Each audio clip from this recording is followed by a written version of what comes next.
gentlemen, welcome to Ariel Helwani's MMA Show!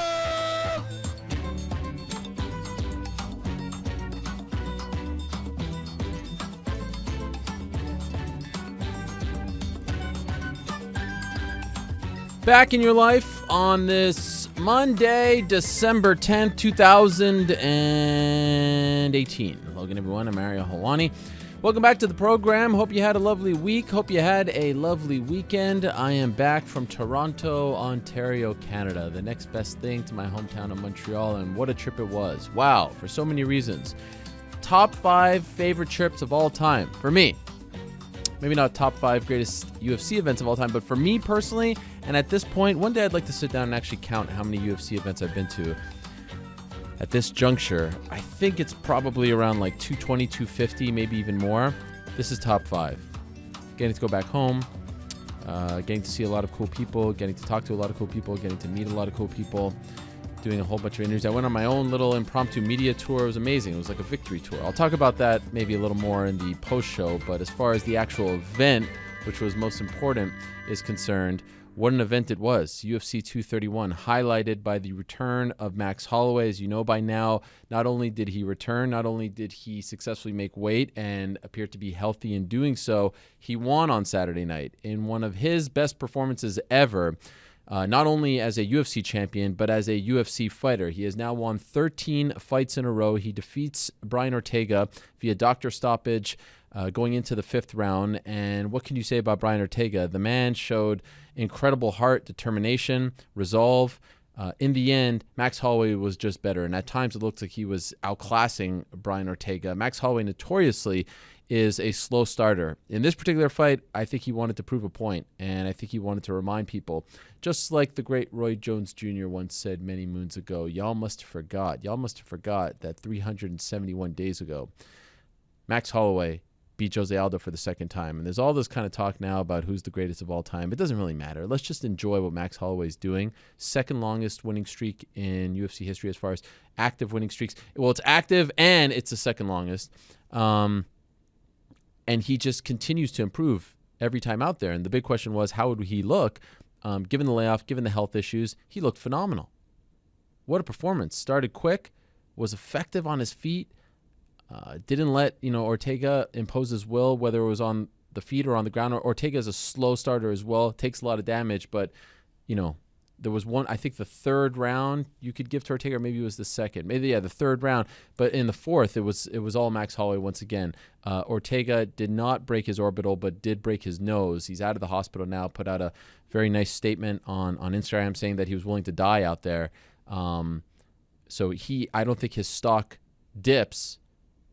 I think a lot of people have respect for him on this Monday, and maybe even more respect for him on this Monday if that's possible. But the story, of course, is Max Holloway and how good he looked, him coming back. Does he stay at 145? Does he move up? Who makes sense for him next? We'll talk about all that and then some on this show. Now, we're also going to be talking about the co-main event. New women's flyweight champion officially now, in my opinion, the division is on track. It's Valentina Shevchenko. She defeats Joanna Jędrzejczyk for the 4th time, 3 times in Muay Thai, as we've talked about at length. Now she defeats her via unanimous decision. All 3 judges had it 4-1. I had it 5-0.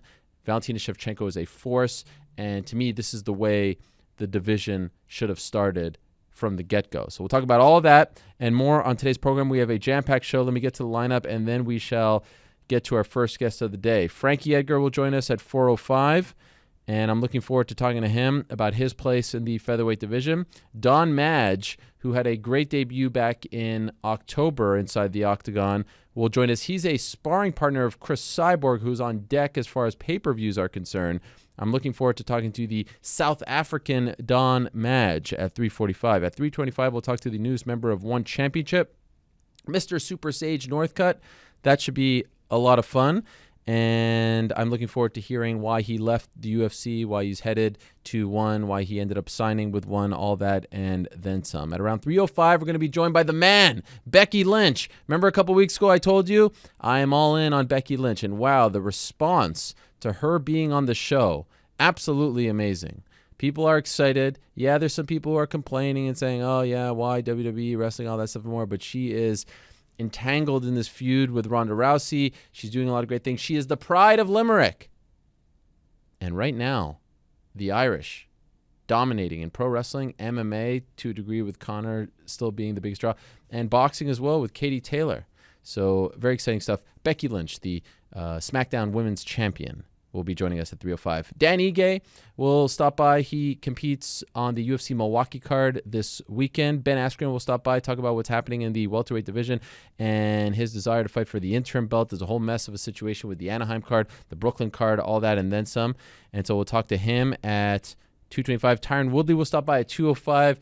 Once again, has drawn the ire of one Dana White, so we'll see what he has to say about all of that. Ilima-Lei Macfarlane is having her homecoming this weekend in Hawaii on Saturday against Valerie Letourneau, the Bellator Women's Flyweight Champion. We'll talk to her. And then Jessica Ai, who had a big win on Saturday as well, will join us at 1:25. But first, let us go to the phone lines and say hello to the aforementioned Valentina Shevchenko, the brand new UFC Women's Flyweight Champion. She defeated Joanna Jędrzejczyk on Saturday night via unanimous decision. She is finally the queen of the flyweights, and she finally got UFC gold. Perhaps a year later than we all expected, but good things come to those who wait. Let's talk to the Bullet, Valentina Shevchenko, right now. Valentina, how are you? Hello, Ariel. I'm good. Thank you very much. Well, it's good to talk to you again, Valentina, and I really appreciate the time. I know you're trying to decompress now. You're enjoying a bit of a victory tour, and I saw you yesterday. You were at Niagara Falls. You took the belt to Niagara Falls, right? Yes, we was visiting this magical place, and I really enjoy, after the fight, I think it's the best place where I could go. So what has it been like? Less than 48 hours removed from finally winning the UFC title. You've dreamed about this moment. Are you staring at it? We've seen some people sleep with it. How are you celebrating with the belt? It's everything fine with me because I keep it in the open place. It's right now in my room, on the table, so invisible place. And it's more for me, it's give me internal motivation to move, to continue my way in martial arts. And of course, it's for me sleeping in the belt is something extremely. I don't think that it's a thing that's very comfortable, but for sure I can say that it gave me so much energy because I just ready to continue, and I just ready to continue my way in martial arts and do everything what I love to do more than anything. When you were thinking about becoming a champion, I'm sure you've been thinking about it for a while, dreaming about it. The feeling that you are feeling right now, was it what you thought it was going to be, or is it different? I spoke to Chris Weidman last week on my show, and he told me that once he finally became UFC champion after beating Anderson Silva, he looked at himself in the mirror and he felt a little disappointed in the aftermath. Like he thought it would be a greater feeling that he was experiencing. What has it been like for you? Yes, you know, it's funny because everyone they're expecting to receive something like in the movie. Yeah. In the movie, we can see every single action much more. And even if you are doing one movement with your finger in the movie, we can see much more how you were thinking about this movement or anything. But in my case, I'm so long in martial arts. I've been 17-time World Muay Thai champion. So for me, it's not something that will bring me some kind of different feelings. For me, it's someone that it's the result of my hard work. The same what I was saying right after the fight. And I knew exactly what I will feel. I knew exactly because I did it for 17 times. And for me, it's it was my goal. It was something what I wanted, and I get it. Now it's time to move more further and continue and never stop before I will get for I don't know where. So considering the amount of time that you've competed in combat sports and the championships that you've won, is it possible that this isn't even the greatest moment of your athletic career? Of course, it's a great moment. It's at the moment, it's the greatest moment that I felt because you see how I say it's organization number one. It's the greatest organization in the world and the to be like champion in this mixed martial arts organization is the same like to be on the top of the world. Of course, it's amazing feeling. It's something that you just cannot express just with the regular words. It's so difficult because this energy, that what I'm feeling, it's so thin, and you just have to feel it. And it's like, it's not something loud. It's not something that you have to like walk to the street and yell about this. No, it's so my energy, what I feel after this belt, it's so soft and so thin, but it's gives so much power to you. So this is what feelings I have right now inside me. Considering some of the bad luck that you had over the past year and change, was there ever a point where you thought this wasn't meant to be? You may never get this belt because there's just something conspiring against you? It's funny question that you are asking it, but you know what I can say?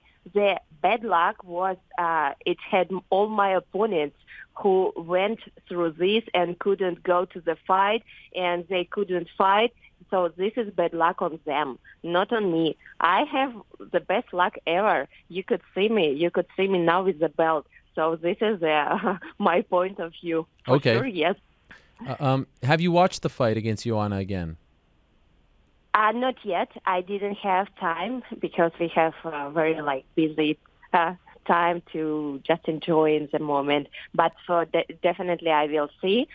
We will watch the fight. We will watch fights with my team. And, of course, after any fight, doesn't matter if it's a winning fight or losing fight, we will have our discussion about what we can do better on my next fight, and definitely I will see it later in the week. I thought it was a pretty flawless performance from you. I gave you all 5 rounds. Is there anything that comes to mind that you wish you could have done better in that fight? Not yet before I will watch the fight. Okay. But did your coaches say anything to you? No. For now, we are not speaking about, because it's not the appropriate time, I think, because you have to relax a little bit, because I still have soreness on my muscles, and my brain will not accept any information. It will just my brain just wants to be happy right now. I thought it was interesting, Valentina, that at the weigh-in, she didn't try to do any mind games or get in your face. She's known to do that, especially, on the Friday night before the fight. Do you think in the end your 3 wins over her gave her maybe a level of respect for you that she doesn't have or didn't have for opponents in the past? She knew that she couldn't do these things to you because of the experience that you two had over the past 10 years in Muay Thai? It's something more of this. It's something more because we know with Joanna for so long time. I don't know if someone from there being opponents and same martial artists, they know each other for a long time. And of course, when you are know the person, you never will do something crazy stuff or something like this. And of course, number one is respect from both sides. And I think this was the main part why. And from another side, any of these faces or whatever, it would not work with me because I'm different fighter. It's you can do whatever you want, but you will just lose your energy because you never can hit my protection with just regular doing. But in this case, I think it was more about the respect from each other. Do you think she should go back down to 115 now? I don't know. It's everything what Joanna considers better for her. She will do, and she will speak with her team, and they will decide. That's why it's totally up to her what she's thinking about her future. I feel like you can now make a strong case, Valentina, for being the best female fighter in the world. I know that Chris is on a very long winning streak, but considering the opponents that you have fought recently, I think that you can make a case. Do you feel like you're the best female fighter in the world? I just do my job. I just do martial arts. I love to participate in fights. I love to compete. I love to do what I'm doing. And this is for me what's most important. I'm not the kind of person who will say like, okay, I'm the best, I'm number one or whatever. It's not me. It's not what I gonna do. What I gonna do, I just will go to my next fight and win the fight. And then next one and next one and next one. This is what I will do for sure. This is, I can say without no doubt. One thing I really appreciate about you, Valentina, is that you take the open workouts so seriously. Now we're in the age where people come, they say hello, they wave to the crowd. Your open workout, and consistently with your sister as well, you guys take, like, you're going through a full workout, you're putting on a show for everyone, and I think that the fans really appreciate this. I mean, it's very intense. It's not like you're just out there dancing and whatnot. Although I noticed this time you didn't do a dance. Is there any particular reason for that? No. It's for any open workout. We are thinking about different what elements we can bring for the next time. And I was thinking that if we was doing once already, maybe this time we can do some. We can show some different exercise what we are doing during my preparation. And it just was like no any special reason. It was just thinking about what we can bring else. Okay. To show for the fans something interesting more. I wasn't at the post-fight press conference, but I heard that you were asked about Nico Montano, and you said, "Who's that?" Is that true? I don't know who are you speaking about. So she is not on your mind, and you're not interested in revisiting that. You know, I don't want just to waste my time anymore. They was wasting my time for so long that I just want to keep my mind busy on the real one fighters who wants to fight, who are asking for the fight, and who will do everything for take this fight. Right now, it feels like there isn't a lot of competition at the top because the division is just starting. I asked you about Jessica on Saturday. You told me you didn't see her fight. But do you foresee right now that there is, like, when Joanna became champion at 115, she kept that belt. She remained champion for a long time because there was a big gap between her and the other contenders. Is that how you view the division right now? I will do everything to keep my belt as long as I can, and I cannot see why I cannot do it. And for sure, I will keep it for a long, long time.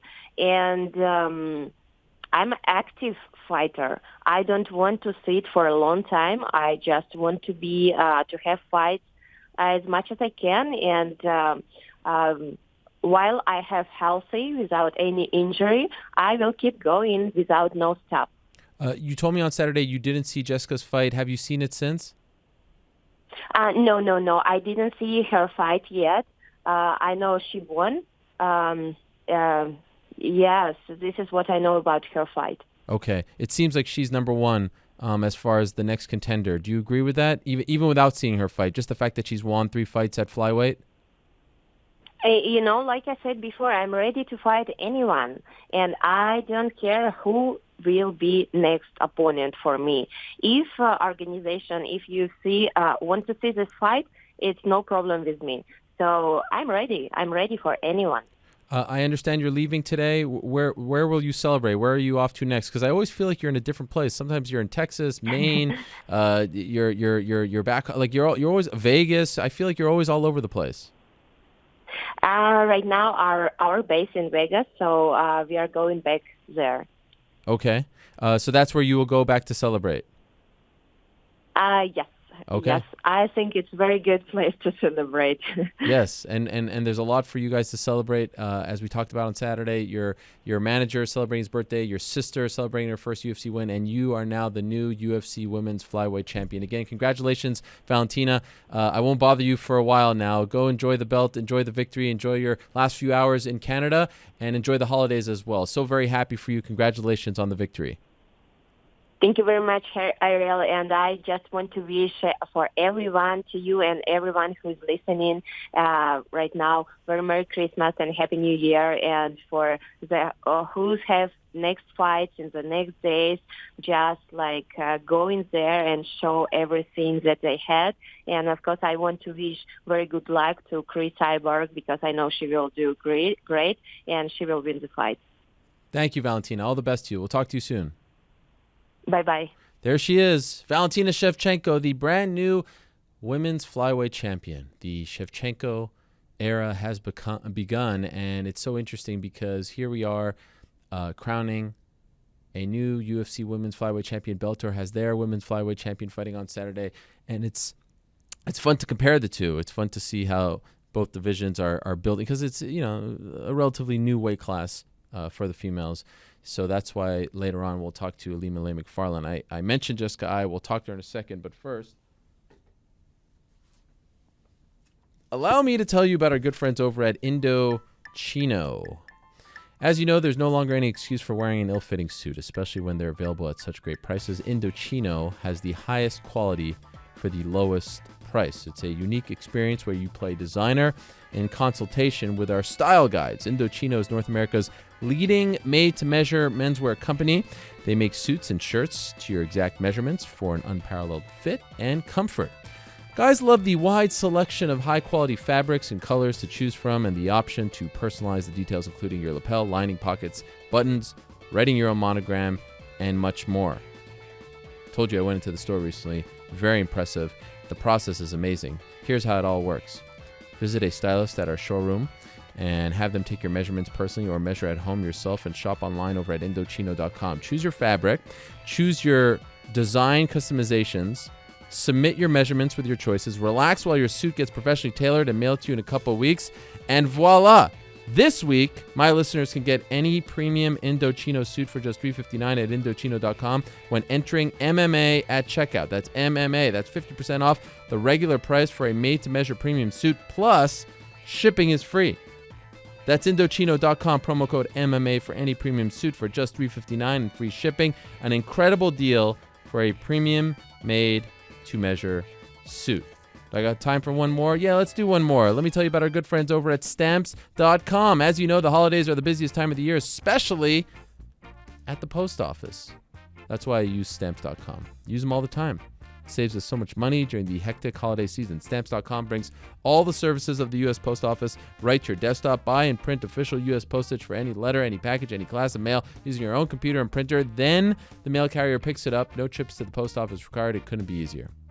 Print postage any day, anytime. Stamps.com is always open. Stamps.com not only saves you time, it saves you money. Stamps.com helps you print the right amount of postage every time. Never overpay again. And with Stamps.com, you get discounts on postage you can't even get at the post office.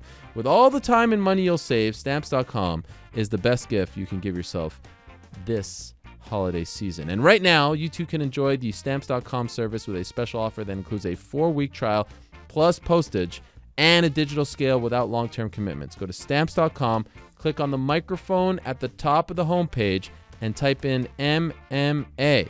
That's Stamps.com. Enter the code MMA. Support them because they support us. All right. So we just spoke to Valentina Shevchenko. She is now the 125-pound women's champion. What a performance. Earlier in the night, we saw, I should say, Jessica Eye with a big victory as well. Her third win in a row since moving down to 125. She's been very vocal about wanting a title shot. That's what she wants. Let's hear from her now, especially since we've now seen what happened in the co-main event. On Saturday, you'll recall we heard from her before the co-main event. Now I want to get her thoughts on everything that transpired Saturday night in Toronto. We say hello now to Jessica Evil Eye. Jessica, how are you? Hi, how are you guys today? Oh, we are doing great, Jessica. Congratulations on a big win for you.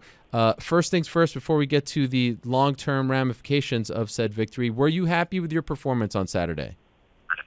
Yeah, I mean, I obviously always see things I could do better, but because I always want to be better. But, yeah, I was really happy with my performance. I think that me saying and talking a lot about my wrestling really changed up her style, made her scared of some things. So I was able to show like how good my head movements got and, you know, how well I know how to fight a long fighter. So, yeah, I was proud of it. I see some changes I need to make. So back to the drawing board. That's always the fun part. You get to see where I actually tested myself and what I can fix. Like what? What kind of changes? That's for me to know and you to see the next fight. Oh, my. I just felt like you gave me the opening there, so it was a fair question. That's all right. I know I gave you the opening, but I closed it off real quick. Okay. Big changes, small changes? What are we thinking? Micro changes, I'm happy with my performance. Obviously, I feel that you feel you must be happy with my performance because you brought me on your show to talk about it. So, and I also feel like I did a lot of really good things in the fight too, and yeah, I'm happy with it. Are you disappointed that on this Monday you're on my show and not Joe Rogan's show? No, man. You know what? I should feel, Ariel, we are on much better terms these days. Yes. I would love nothing more than after my big win to spend it with you. Well, I appreciate that because I thought, wow, this is kind of second fiddle. Maybe she's not really all that excited to be on. She'd prefer to be on the other show. And so I appreciate you saying that. Well, I would definitely want to be on Joe's show too, but hey, why not both, right? I mean, I'm just saying next time maybe you give me a shout out in the cage and say you'd like to be on my show. Right. I'll be like, man, Ariel, why hasn't your nose smelled me lately or something? Yes. Or okay. Sure. We'll have to figure something out fun. Okay, fair enough. Caitlin is a tough, opponent. I feel like no one has really been able to sort of figure out how to do the dance with her, so to speak, if you know what I'm saying. Like, it's always a very close fight. Sometimes she gets criticized for not pushing the pace. What was your experience like, fighting her and being in there with her? I think that the reason, styles make fights, right? Like, I think that her style is what it is. She's a volume puncher, and she likes to fight going backwards, and she's been very successful at it before with many other girls, and also girls that didn't pressure her. She was able to find the momentum going forward, and I think that was the difference of what she felt with me in this fight, is that I pressured her more, and the more I pressured her, it kept her on her heels, and she couldn't do some of the things that she was able to do in other fights. And, she when she started throwing her kicks a little bit more, I could tell that she was getting frustrated, especially whenever she wasn't throwing them a lot. Like, I knew that she was having a hard time finding her range with her punches, and then that's when she started throwing the kicks, because she knew that her jab was good, but it still wasn't keeping me at bay. So she had to find some way to keep me from moving forward on her. When they were reading the scorecards and you realized it was a split, how nervous were you? I felt like, again, I did some things going in there. I'm always nervous at a split because I've been on both ends of it. And again, I think that people always like, the split decision. I mean, we're the best of the best in the world, right? If you get a finish, then that's a huge bonus. It's really hard to finish people at this level. So I was really proud, and I knew that my performance had done enough, and I knew that those, again, it's still a point match. Fighting is a point match, right? So if you're lucky to get the finish, then you get the finish. But if it goes down to it, it goes to who scored more. I knew those leg kicks really mattered. I knew that the right hand and the aggression forward was enough to win me that fight in that way, and I'll get my knockout, I'll get my submission, I'll get that when the time comes, and it'll be the right timing. It obviously wasn't there this time, and I don't like to force things in the cage. I like that I keep getting more comfortable with myself and with my coaching and with just with the new skill sets I've been learning. I've been learning so much, and it's hard to learn when you've had so many years in this sport, because you think you know it all, and then you start learning again, and you're like, wow, I can add more things to my arsenal. I'd love to know if this has ever happened before. It might have happened once or twice in the past, I'm guessing, but it's super rare to see someone go on a 4-fight losing streak and then follow that up with a 3-fight winning streak. That's exactly what you've done, and it's coupled with, of course, your move back to flyweight. Is the answer to, why all of a sudden are you winning when you weren't winning before, the new weight class, or is it deeper than that? No, I think it has a lot to do with the new weight class. I think it has a lot to do with, I fought, I think, again, and there's no asterisks in, anything in the world. They don't put an asterisk and then explain it. But I fought some of the best bantamweights in the world, right? Misha, Juliana Pena, Sarah Kaufman. I mean, McMahon, those were Olympians, world champs. I think that, is something to, really be happy about, and because of those fights, I learned how to kind of get under the lights that these last couple of fights, that like I just didn't feel like I was in the cage on a fight night. It just felt like another night for me, and I felt more comfortable. And because of those girls, and because of those fights with them, I feel like that, has made me better, and I'm fortunate for that. I obviously I can't. I get really sick of when people bring up my losses, because it's like everyone always says you're only good as your last fight, and I've won my last 3, and it's like everyone just keeps bringing it up, and it's like, damn, like I feel like I'm really working hard on being better. Like, let's focus on the positive, and let's the change in that. But that's going to be up to me to keep winning and keep showing all the new things that I'm able to do. And again, it'll be the best comeback story in the world. Like true, a real life $1 million baby. And so it's interesting, because I feel like every time you're winning and doing interviews like you, and especially when you're in the cage after a victory like that on Saturday, I feel like you have to tell everyone, I want a title shot, and be as vocal as possible. Is that annoying as well? Would you rather not have to do the campaign as well as fight, like just fight, win, and then it comes to you because it's the obvious thing, because you've won 3 in a row? That's more than anyone in the division in the UFC right now. But in this game, you also have to campaign and yell and shout. Is that an annoying byproduct of it all?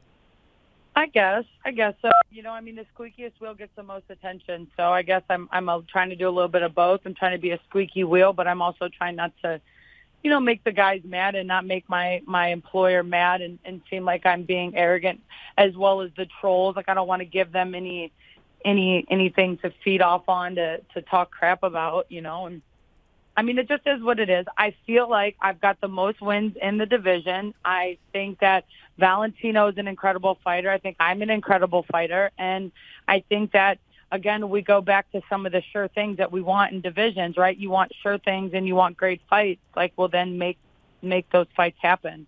And, I want a title shot, man. I want it for me. I want it for my fans that, support Jessica, not just the sport, but the true Jessica's fans. And, I feel like I've been denied that chance multiple times. Like, when I was in Bellator, they cut me right before we were going to fight for the 125 division. I went 3-0 in Bellator, and I was supposed to get a title there when I beat Zoila, and I didn't get it. And I just feel like I've always came up a little bit short, that I take that personal in my training so that I can be better. And I want a chance at a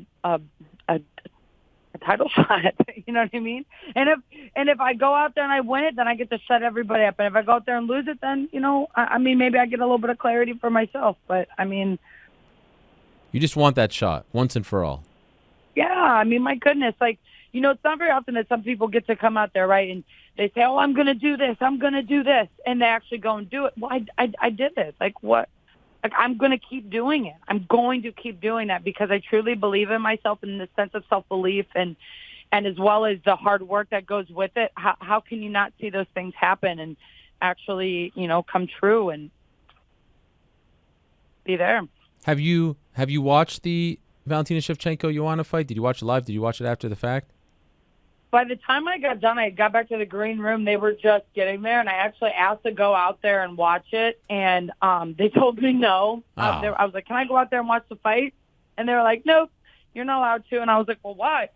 And they're like, for your safety, you shouldn't. And I was like, all right, whatever. So I just went back to my team, and I was like, and my coaches and some of my other, like, not my corner coaches, but my coaches, my strength coaches, and everybody else stayed and watched the fight, and they picked up things, for me. And again, I try not to focus too much on other people. She deserved her moment. She deserved her time.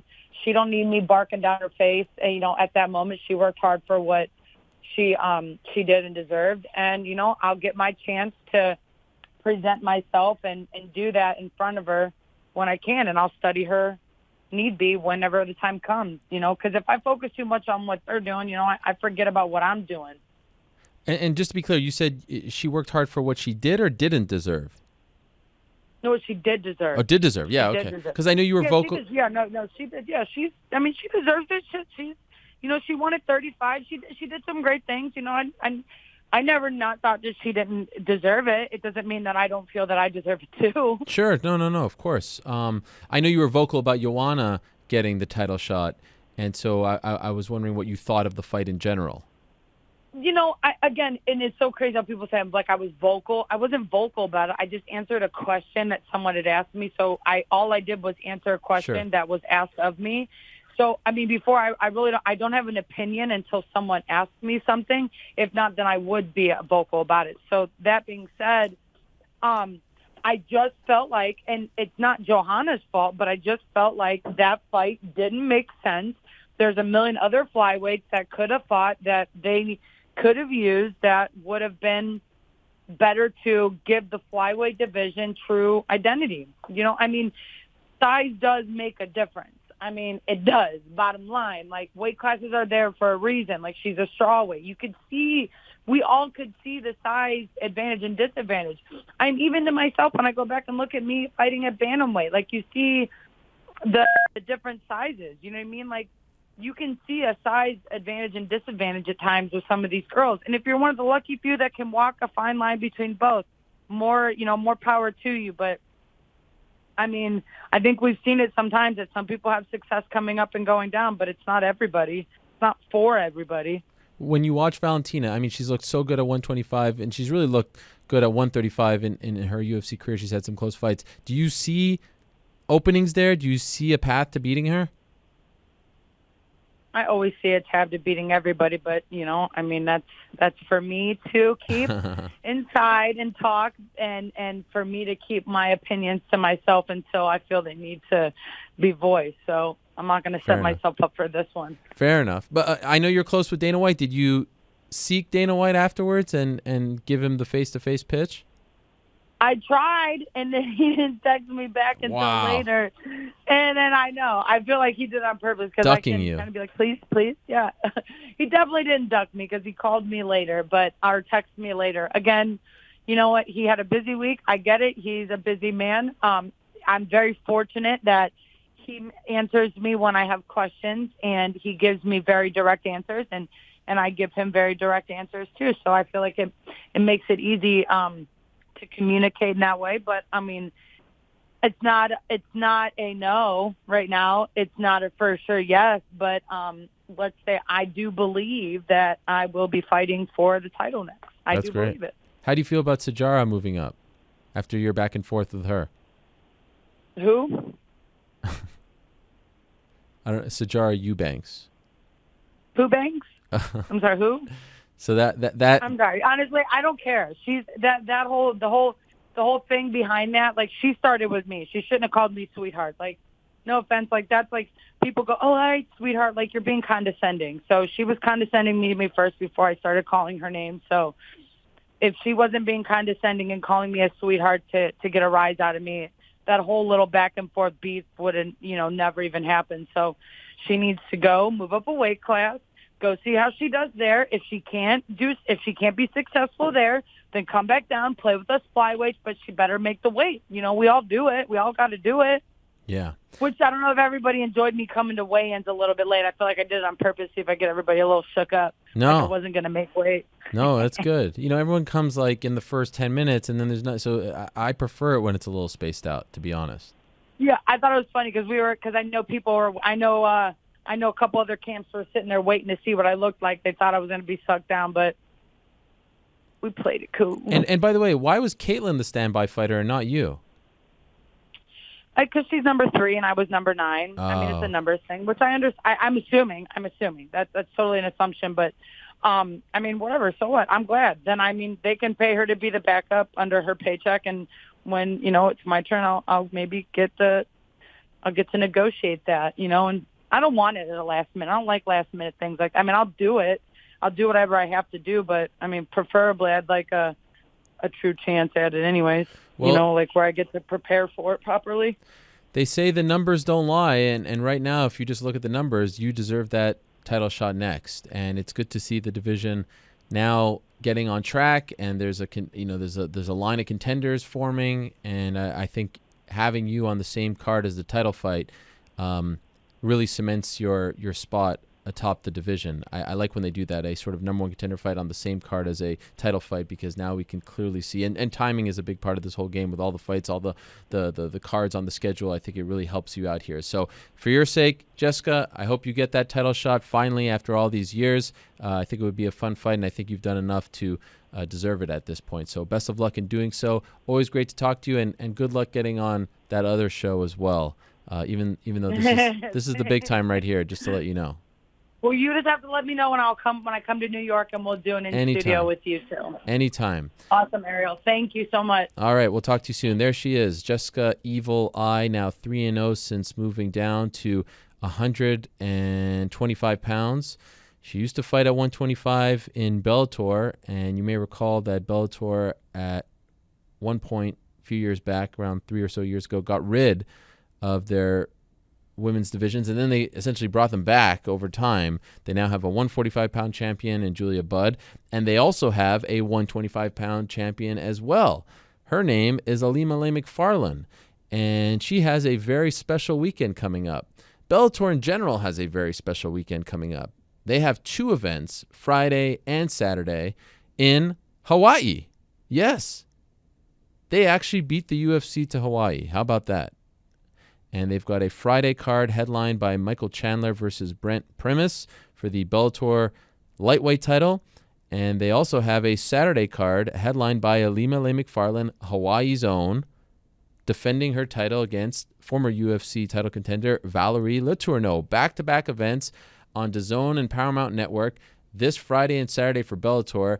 And the timing is interesting, not only because UFC just had their women's flyweight title fight on Saturday, but Max Holloway, of course, headlined that card in Toronto. He's been campaigning to have a show of his own in Hawaii, UFC Hawaii. You've heard him say it a million times by now.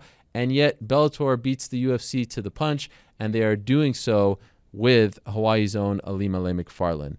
Let us go now to the phone lines and say hello to an individual who I'm guessing is very excited, even though we're still 5 days away from her title fight, just to come back home. If you just look at her social media, you can tell just how much this means to her. We're talking now to the Pineapple Princess herself, the Eliminator, Ilima-Lei Macfarlane, joining us right now on the phone. Ilima-Lei, how are you?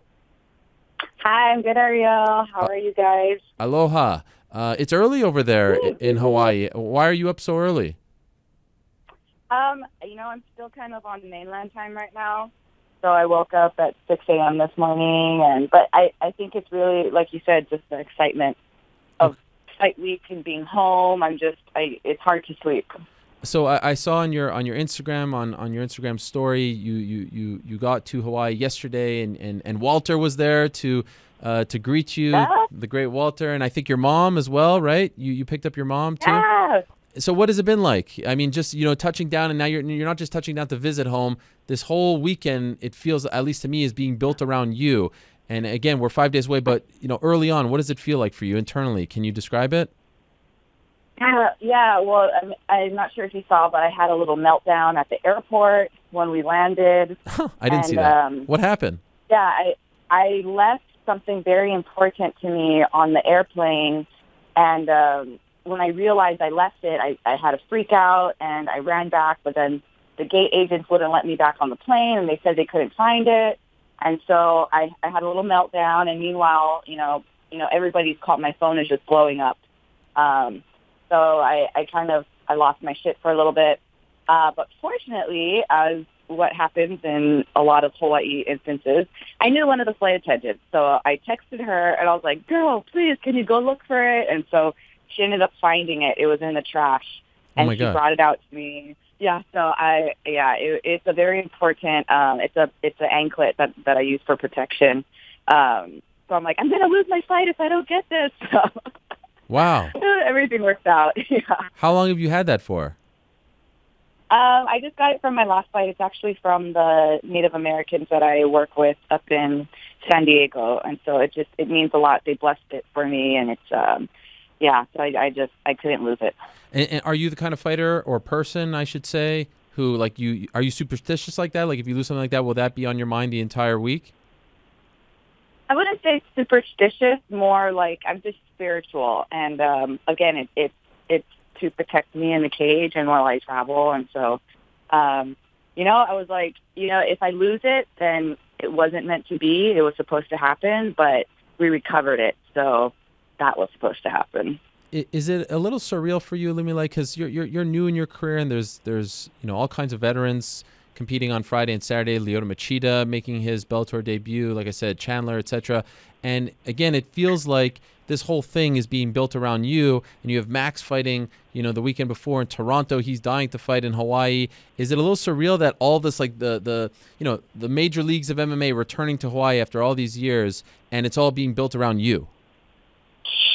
It's crazy. And I always say that I'm a terrible MMA fan. I'm like, is it bad that I've never watched any of Lyoto's fights? Wow. But I still, even though I know I just started watching MMA recently, and so, but, just because I just started recently doesn't mean that I don't understand the gravity of this or just how special this is and what a huge honor it is to, kind of be spearheading this whole thing. So I totally get it, and I'm very honored, and I loved that, Max kind of let us off. He started the train with Team Hawaii Week this past weekend, and then it's my turn, and then actually in about 2 weeks it's going to be BJ's turn. So yeah, I mean, you can totally feel the vibes down here. We're on a roll right now. So the event on Saturday that you'll be headlining is at the Neil S. Blaisdell Arena in Honolulu. How far from there did you grow up? I grew up probably 7 minutes away. What? Yeah. Wow. I grew up in the heart of town in the Uanu Valley, and so the Blaisdell. In fact, last night, when I checked into the hotel yesterday, and then I went straight home to go see my family, and we're sitting at the stoplight. I didn't even realize I was next to the Blaisdell just because, I'm talking stories with my dad. And all of a sudden my dad starts cheering. I'm like, what? And he's like, look, your name. And I look over and my name popped up on the Blaisdell sign. So it's so funny because I'm like, this is crazy. I never would have thought that my name would be on the Blaisdell right there, this place that I would pass by all the time growing up. And did you ever did you go to the Blaisdell a lot with your family to go to? I'm not going to ask if you went to MMA events because you just said that you're kind of a casual, as they like to say on the internet, and that's fine. There's nothing wrong with that. But other events, did you go there for? Oh yeah, the Blaisdell was where all the concerts were, big sports events, pretty much anything you can think of was at the Blaisdell, and so I was like basically growing up at the Blaisdell. The first event that I can remember that I would attend there was actually hula competitions. So before I was an athlete, I was actually a hula dancer, and all of my sisters danced, and so I remember watching them compete at the Blaisdell, and then when it was my turn, I competed at the Blaisdell as a little hula dancer, and then over the years started. Oh.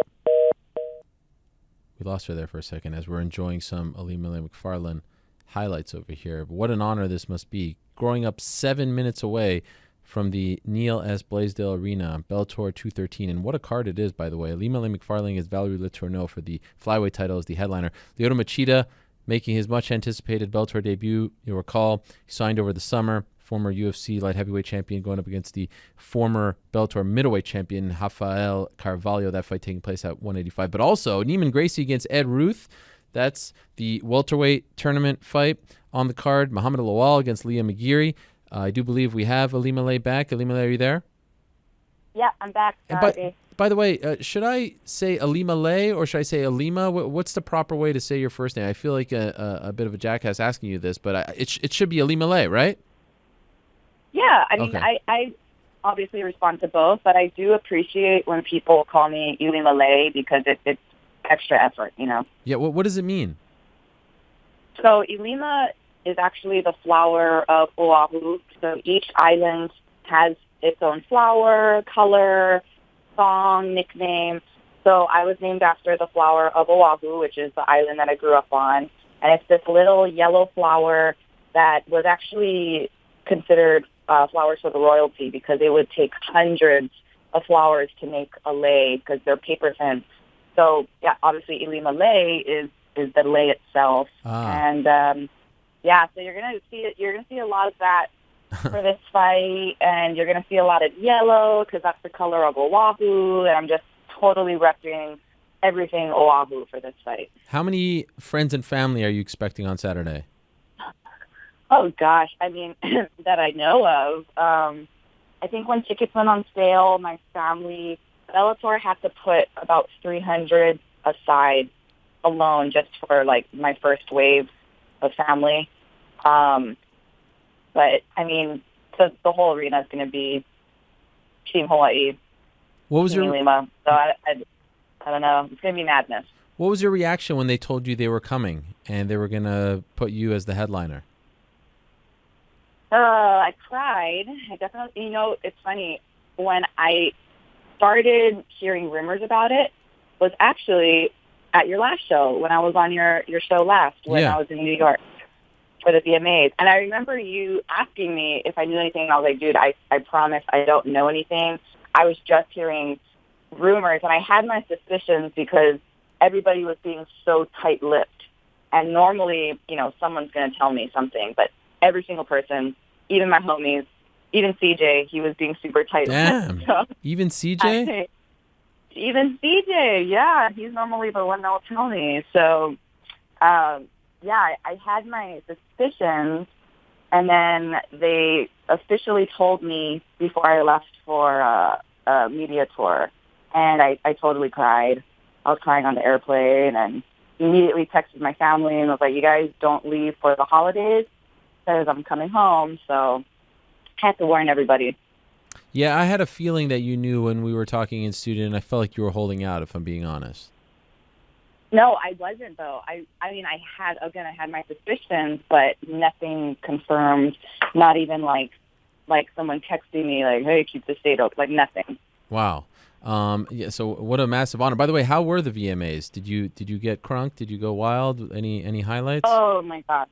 Yeah, it was really great, too, because I was giving everybody shit. Oh, we talked about it on the show, how James Gallagher, he had a +1. Yes. And I didn't get a +1. Yes. But it worked out because him and his coach had to sit up top with all the peasants, and I got to sit down on the floor right in the aisle, right next to all the celebrities. So you saw me on TV when DJ Khaled came out and everything, so it was cool. It was definitely worth the trade-off. Did you watch the UFC title fight, the women's flyweight title fight on Saturday? Yes, I did. And what'd you think? Oh, man, I mean, I kind of had a feeling that was going to happen. Valentina is just a monster, and she's so strong for a 125er. And, Joanna was coming up a weight class. It was a great fight to watch, but, yeah, dude, Valentina's a monster, and I kind of had a feeling that was going to happen. But I am going to kind of promote something right now. Oh. My teammate, Liz Carmouche, is actually the only person to have ever finished Valentina in an MMA fight. So I'm going to be campaigning for Liz to get a title shot. Wow, that's I was trying to set up a sort of super fight between you and Valentina, but you're going to give it up to your teammate. Oh yeah. I what's the word? I volunteer. Wait, like from Hunger Games? Yes. Oh, I volunteer Liz. Yeah, I'm trying to set that up because we have Liz, who can be a title challenger or contender, and then we have our other teammate, Pearl, who could fight for the belt in Invicta, all at flyweight. We're all flyweight. So we're, if all of us were to get a belt 2019 in each major MMA promotion for women, that would be incredible. So definitely campaigning for Liz to get that next shot against Valentina. Yeah, and that was in September of 2010. She beat her via TKO doctor stoppage. So, very impressive. That would be interesting. I want to know, when you're watching them on Saturday and it's your weight class and you're up next a week later, does that give you extra motivation? Like, oh, I'm going to do something better. I'm going to do something even more impressive. Now it's my turn. It's very rare that the two promotions have title fights back-to-back weeks. Mm-hmm. Yeah, well, I mean, it definitely, what I was thinking about the whole time was, I was like, you look at these women and how they've just perfected their craft, and that's how I feel with my ground game. You know, I was watching Valentina striking. I'm like, wow, she's just a master of striking. But I feel the same way about my ground game. I perfected my jiu-jitsu game, and I think I have the best ground game in the division. And so I'm going to continue to hone my craft and my skill, and I'm going to go down in the history books as having the best ground game in MMA in my women's division. There's no part of you that says, "Oh, I'd love to beat Valentina. I'd love to fight her. I'd love a champion versus champion fight." You know, and I remember you texting me, and I was like, "I'm just going to keep it real. She's been doing this for a long-ass time, and I've been doing this for 3 years. I've been fighting professionally." And so I was like, just experience alone, like, yeah, she's probably beat me 9 out of 10 times, but all I need is that one, that 1 out of 10 times. All I need is that one shot, you know. So, and I say that about a lot of fighters. Everybody's beatable. It just depends. It depends who shows up that day. Okay. So yeah, I'm not under any like crazy illusion that like, yeah, I would beat up Valentina. No, like she's a monster. But I know I would beat her on the ground. I'm happy you said that because I didn't want to expose a private conversation, but I did do this thing for ESPN.com where, coming off the Darrion Caldwell versus Kyoji Horiguchi announcement, you know, they asked us what super fights or, you know, cross-promotional fights we would like to see. And I said I wanted to see you versus the winner of Joanna versus Valentina. This was before the event on Saturday. And someone told me to send it to you, so I sent it to you and wanted to get your thoughts. And you were like, nah, I'm good. I don't think that I should take that fight. I was like, wow, I couldn't believe the humility. Not even in an interview or something like that, you were just like, nah, I'm good. So I respect you for saying it publicly and for, you know, kind of knowing your place. Although I would respectfully disagree. I think you can hang. Yeah, I mean, I think it comes down to who determines where the fight goes. Does it go to the ground? Does it stay standing? So yeah, I mean, again, I think my ground game is superior, but for she had some sick ass throws though. Yeah. But, I mean, just because like I go to my back. You see a lot of my fights, it looks like I'm in a bad position, but then, you know, I turn it around. So, yeah, she might be able to toss me to the ground, but what happens off of my back? You've seen a lot of my fights that I end up submitting them. So we'll see. I still want Liz to fight her first, though. Okay, and I respect that as well. By the way, I have to ask you about something else I saw on your Instagram story, and I don't mean to come across like I'm creeping, but you put out a lot of good stuff. It's a good follow. You're a good follow. I'm kind of new to your page, but it's a good follow. You've been in the water a lot, and you're doing this thing where you're like you're not only are you like doing weights and running, but you're actually like hitting mitts all underwater. It's incredible footage. Yeah. And I would suggest anyone. You can actually see it on the ESPN MMA YouTube page. We have the Bellator preview show, and there's some cool footage of it as well. How are you doing this? Is this a new thing that you're doing? And how are you doing it for so long? How are you not, you know, running out of breath? I don't understand. You're there for what appears to be a long time, unless it's the magic of video editing. No, yeah, like I was under the other day for our last session. I was under for like a minute doing a bunch of drills, and so I found these guys actually on social media. I was following them. And then one of my buddies, Manti Te'o, the football player, we went to school together here in Hawaii, and I saw that he started doing it. I'm like, hey, bro, what is that? So he invited me to a workout, and honestly, I was totally hooked after the first session. These are former Marine Raiders, and they created this program to help with water confidence. You know, most people are training for the military or going into the military. So they created this program and started branching out to athletes. And it's great. It's some hardcore shit. And, you know, that was also part of my meltdown yesterday at the airport, because I started getting these notifications that Bellator had posted the video of me doing my underwater training. And I was reading some of the comments, which you're not supposed to do, but I was reading it. No. And there were actually quite a few people that was like, this is stupid. What, is she going to fight underwater? Is the cage going to be underwater? And I was just like, I don't understand how people can't grasp the concept of how this helps you. Like, not even just physically, but mentally, having to hold your breath like that, having to grapple underwater, having to do weight underwater, just the mental fortitude you need to do a lot of these challenges, which actually Navy SEALs do.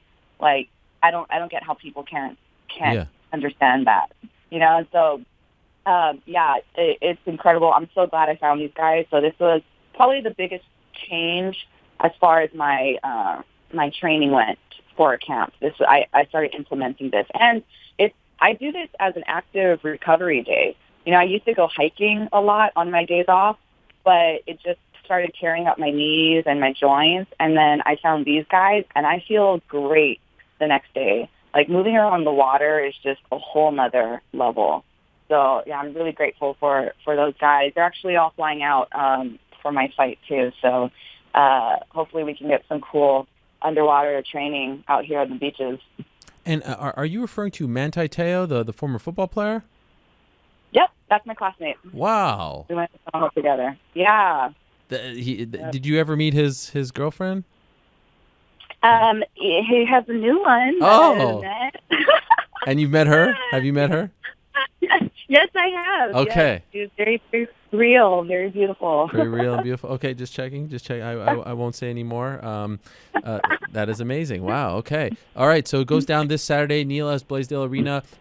What's the one thing, if there is one thing, that you're most looking forward to this week in the build-up to the fight, being home, the celebration? It's all surrounded, around you. It's all about you. It culminates with you. What's the thing you're most looking forward to? Oh gosh, for sure, my walkout.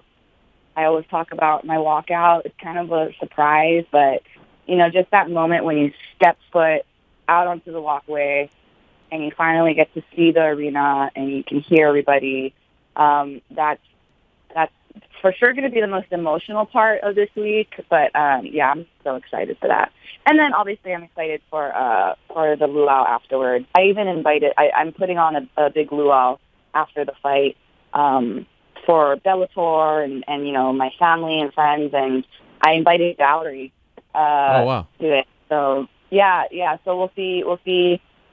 If her and her team wants to come, totally welcome. It doesn't matter the outcome of the fight. The invite is still there. Just want to show her the aloha spirit and no bad vibes. Well done. Enjoy the week. Best of luck on Saturday. Can't wait to see it all unfold. And now you've piqued my interest with your walkout tease there, so I'm looking forward to that as well. Thanks for coming on, especially early. Mahalo. Thank you so much, brother. Yeah, hiniaiki, ahuiho, yes. Mahomopono. Okay. Not sure what that is, but I appreciate it as well. There she is, the Bellator Women's Flyweight Champion, Ilima-Lei Macfarlane. Like I said, an amazing weekend for Bellator. Wow. Brent Primus versus Michael Chandler. Finally, we get that rematch. That's on Friday, by the way. Frank Mir versus Javier Ayala. AJ McKee against Daniel Crawford. Derek Campos versus Sam Sicilia. Also, the return of Alejandro Lara, Taiwan Claxton, Robson Gracie. There's a lot to like on Friday. That airs on DAZN and Paramount Network. And then on Saturday, it's only on DAZN. Ilima-Lei Macfarlane against Valerie Letourneau. Lyoto Machida against Rafael Carvalho. Neiman Gracie versus Ed Ruth, the welterweight tournament quarterfinal fight. King Mo against Liam McGeary. Kona Oliveira against Naono Dung. I may have butchered that. And then a lot of other things, a lot of other local Hawaiian people on the undercard as well. So Bellator is going to be making its long-awaited, much-anticipated debut in Hawaii. And you'll recall way back in the day, Elite XC had a couple of events there, and Rich Chow, who is a matchmaker for Bellator, was a part of Elite XC and Rumble on the Rock. I mean, there is a deep and rich history of mixed martial arts in Hawaii, the 8 islands, I believe. I've learned a little bit about the history of Hawaii now. We have the 9th island in Las Vegas, and we also have the 10th island that is Toronto. So that's a very exciting thing going down this weekend in Honolulu. Okay. And by the way, the Friday show is for the troops, so that's a very nice gesture by Bellator. All right. One of the big stories this past week has been the state of the welterweight division. So you'll recall Henry Cejudo versus TJ Dillashaw. That was the original main event for UFC 233. UFC decided to move it from January 26th to January 19th. It's now the headliner for the Brooklyn show, the debut on ESPN+. As a result, all kinds of talk about the welterweight division, all kinds of talk about Tyron Woodley and Ben Askren and Kamaru Usman and Colby Covington. Dana White weighing in on Friday, as he likes to do. But I wanted to hear from the champ himself. So without further ado, let us say hello to the chosen one, Tyron Woodley, who is standing by. Tyron, how are you? I'm doing great, Ariel. How you doing? I'm doing great. Always a pleasure to have you on. I really appreciate you coming on the show today, Tyron, because I know a lot of people want to hear from you and in particular about what's next for you and where you're at. It's never a dull moment with you, Tyron. Why can't you just chill and come back like everyone? Like, why does it always have to be a roller coaster of emotions leading up to whenever your fight gets announced? I just chosen myself personally to alleviate as much of that roller coaster as I can for myself. I can only control what I can control, Ariel, and that's going out there and giving you guys the performances that you guys have come to know. And sometimes, it's a chess match, sometimes it's a knockout, but I'm always in there trying to finish a fight and trying to just show dominance. While you're doing that, sometimes I throw punches, I'm trying to fuck somebody up. My hand get messed up, my shoulder gets torn, my foot get broke. It's a part of the game. It's not a situation where I'm getting injured in practice or training and I don't make it to the octagon. I try to get to the octagon as healthy as I can, as clear-minded as I possibly can, and go out there because everybody's trying to come for your belt, and you got to consistently go out there and put on a performance. So I've been blessed to be injury-free through most of my camps. Everybody has those nagging injuries. But when you have a surgery-worthy injury in 3 of your last 4 fights, and 2 of them being world title fights, and you still find a way to win, I just think people don't understand the type of mindset it takes when you throw one kick at Kelvin Gastelum and you shatter your foot in the first strike, not the first kick, the first thing that's ever thrown from both of us in a fight. You break your foot, grossly in 2 spots, and you still find a way to win. You tear your labrum in the beginning of Damon Maya, and you still find a way to win. And I dislocated my hand against Darren Till's head in a fight, and I resorted to elbows. So now we saw me dig down deep and use a tool that you guys haven't seen me use much of. That's what a champion does. What a champion doesn't do, he doesn't go out there with the injury. He doesn't go out there knowing that he's not 100% and roll those dice, because if I go out there and, my hand's not ready to go and I fight Colby Covington and I come up short that night, nobody's going to care that my hand's hurt. Colby Covington is going to be nanny, and he'll never fight me again, because the only chance he can beat me if I'm lacking in one department or if I'm not 100%. Outside of that, it's virtually impossible for him to beat me. Like, what is he going to do to me? So I've agreed to fight Colby. I've agreed to fight really anybody. That's the funny part. I just asked for a little bit more time before I can confirm. I've never said no to January 26th. Let's get that on record. Never. I actually want to fight in Anaheim. I'm undefeated in Anaheim. I do a lot of training, do a lot of television.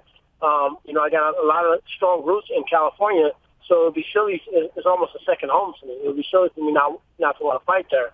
I just asked for a little bit more time where I can actually go to my doctor tomorrow in Pensacola, Florida, have him evaluate my hand, and let him, the expert, not the people that are, in a how do I say this politically correct?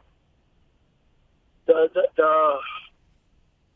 about to say, I'm trying to say something without, saying what I really want to say. What I really want to say is that the card needs a headliner, and I get it. And I would love to be that person that can step up and tell you right now, this moment, that I can do it for you. I've done that against Dong Young Kim. I did that with Darren Till. A lot of people don't know. The Darren Till fight, I made that fight happen. That was not an ideal situation for me. I made that happen. So I've stepped up for the UFC many, many, many times. But at one point, you got to start monitoring your legacy, monitoring your title run, monitoring the way that you want to be remembered. I don't want to be remembered as a guy that lost a fight to Colby Covington or anybody else because he knew he wasn't 100%, or wasn't given the chance to at least go to the physician that performed the surgery on his hand and get his clearance. I haven't been cleared. Like, I have to get cleared by the doctor. So I'm trying to scramble right now, Ariel, and switch some things around. As you know, I just fucking red-eyed back to St. Louis. I'm about to maybe red-eye to freaking Pensacola, Florida tomorrow to see what the doctor says, and then we'll see. But I've agreed to fight everybody, and I want the world to know that I take pride in being at the top of the Woodley weight division. I take pride in being the best welterweight in the world, and I don't make money if I don't fight. So if y'all think I want to sit around and you think I make enough money in music or TV or movies, you guys got life messed up. I make my money in fighting. And that's where, I do the best at, and I recognize it's my season right now. And that's what I'm prepared to do. So never said no to January 26th. Sounds like it still may be on the table, may not be on the table. I don't know. But I'm not gonna just go out there and fight for money. I'm going out there to fight for legacy first, and then money gonna come with it. I appreciate you laying everything out like that. I just want to, I think it's important to ask you about your hand. After the Darren Till fight, you had surgery on your hand, right? So you need to wait for the doctor to clear you from that surgery. How is the hand feeling right now? I just left from strength and conditioning. It's the first week where I'm starting to grip things, and it doesn't feel great. But the thing about a hand is so many nerves, so many tendons in that area that you can rehab the mess out of it. In 2 weeks, I can feel like, oh my God, it feels so great. I just can't dictate that right now, and that's the dilemma that we're having. Is they need to promote the fight, and they need to make a poster. They need to get the machine behind it. But I can't confidently give them an answer until I talk to a doctor. But I appreciate you asking about my hand. A lot of people have not asked about my hand. they don't really give a fuck how my hand feels. They just want me to fight. They just want me to go out there and fill a spot. And I'm not a guy. I haven't built myself up to the point where I'm at, and I'm still going. I'm not even where I'm going to end up. That's the good part about me. I recognize I'm not the final product yet. I'm still getting better. I'm not the finished version. I'm showing different things about me in every fight, and I got to go out there and I gotta do what I need to do, and I'll do that soon. I'll fight in the first quarter of the year, whether it's January, February, March. I'll fight in the first quarter of the year, and no opponent has been turned down by me. As you know, UFC President Dana White is a very powerful man, and when he comes out and is openly criticizing you, I know you don't want to get into this public back and forth with them anymore. At the end of the day, you have to work in unison. How frustrating is that when you're laying it all out like this? You're saying you're going to fight. It's not your fault that they don't have a main event for January 26th. In every other fight sport, it's not like, hey, let's fill the slot. It's okay. When are you ready? When is he ready? Let's make the fight. And yet it seems like your thumb is being questioned and all this stuff. Like, is that difficult for you? Is it difficult for you to bite your tongue and to not lash out? It's not. It used to be difficult, but it's not difficult any longer because at the end of the day, I have to ask my question: has it ever helped my cause? Has it ever helped me? Has it ever moved me forward? Has it ever really moved me forward? And I can say truth all day until I'm blue in the face. Everybody don't want to hear truth. You don't know. There's a handful of people that want to hear the real story of what's going on. There's a handful of people that just want to hear you say, I'll fight anybody, anytime. I don't care if my knee hurt. I don't care if my shoulder hurt. I'll fight, anybody. And that's great, and it sounds so cool, and you sound such savage when you say it. But what happens when you get your ass whipped? You think those same people are going to say, oh, you know what? You lost, but there's no asterisk. You lost, dog. There's no but. Nobody's going to come back and say, oh, he lost, but his hand was messed up. No, they're going to move on. The person that beat you is going to advance. His career is going to take a step forward. And you're going to either be in the same spot or go a step back. So I just listen. Like, I try not to listen to anything, to be honest, Ariel. I'm so busy, man. I'm finishing up an album, my man. I got an album that's dropping at the top of the year. I'm trying to align it to release when I fight. I've been working hard on that. And this thing I couldn't avoid because so many people message me, so many people send me the link, so many people talking about it. So I said, let me see what was said. But what I saw on the thing was Tyron Woodley, when does he ever want to fight? Okay? So I can just key in on that. I can defend myself, and I can say, well, what are you talking about? I can say, well, I can do all that. But if you really listen to what was said, Robbie Lawler wouldn't mind more time because his knee needs more time to recover. That sounds like an exception and a pass given to Robbie Lawler. Rose Namajunas is not ready to fight because of her neck. It sounds like a pass was given to her. I don't know if I'm, misquoting what was said, but if I'm correct, if I'm saying it correctly, Robbie Lawler tore his knee up in the fight against RDA. Am I correct on that? Yes. How long has that been? How long has it been since he fought? Actually, I believe it's a year this weekend, so it'll be essentially 365 days. So it's been a year, and I've had an ACL surgery. I've had labor and surgeries, and every time that I have a major surgery that's scheduled to maybe take 6 to 8 months to recover, I'm being pressed to fight 4 or 5 months, or to not get the surgery at all. You just quote unquote tough it out. So there's been times where I was almost about to fight Colby Covington without the surgery in November. I mean, I was about to fight Nick Diaz a year before for the New Year's Eve card without getting the labor and surgery done. These are the things that you guys don't know about. These are the fights that I've committed to or was on a borderline of stepping out and taking these fights. Knowing that I need a surgery, MRI showing torn ligaments, and I was a game guy that was going to step up and take these fights. So when you give a pass to Robbie Lawler who hasn't fought in a year, and you say that, oh, well, he wouldn't be mad if we take the fight from, him and have Usman or Ben or somebody fight. He needs more time to recover. Or Rose Namajunas. Or Robert Whitaker hasn't fought. Oh, Paige Van Zandt was such a beast when she fought, even though she lost. And Paul Felder, he fought with an injury and kept on. The only thing different between me and those guys, I won my fight. I won my fights with injury. Had to make adjustments on the fly. Was willing to fight injured without surgery many, many times. And I never said no to June. When RDA and Kobe fought, I never said no to that date. I just said that I had surgery December 19th.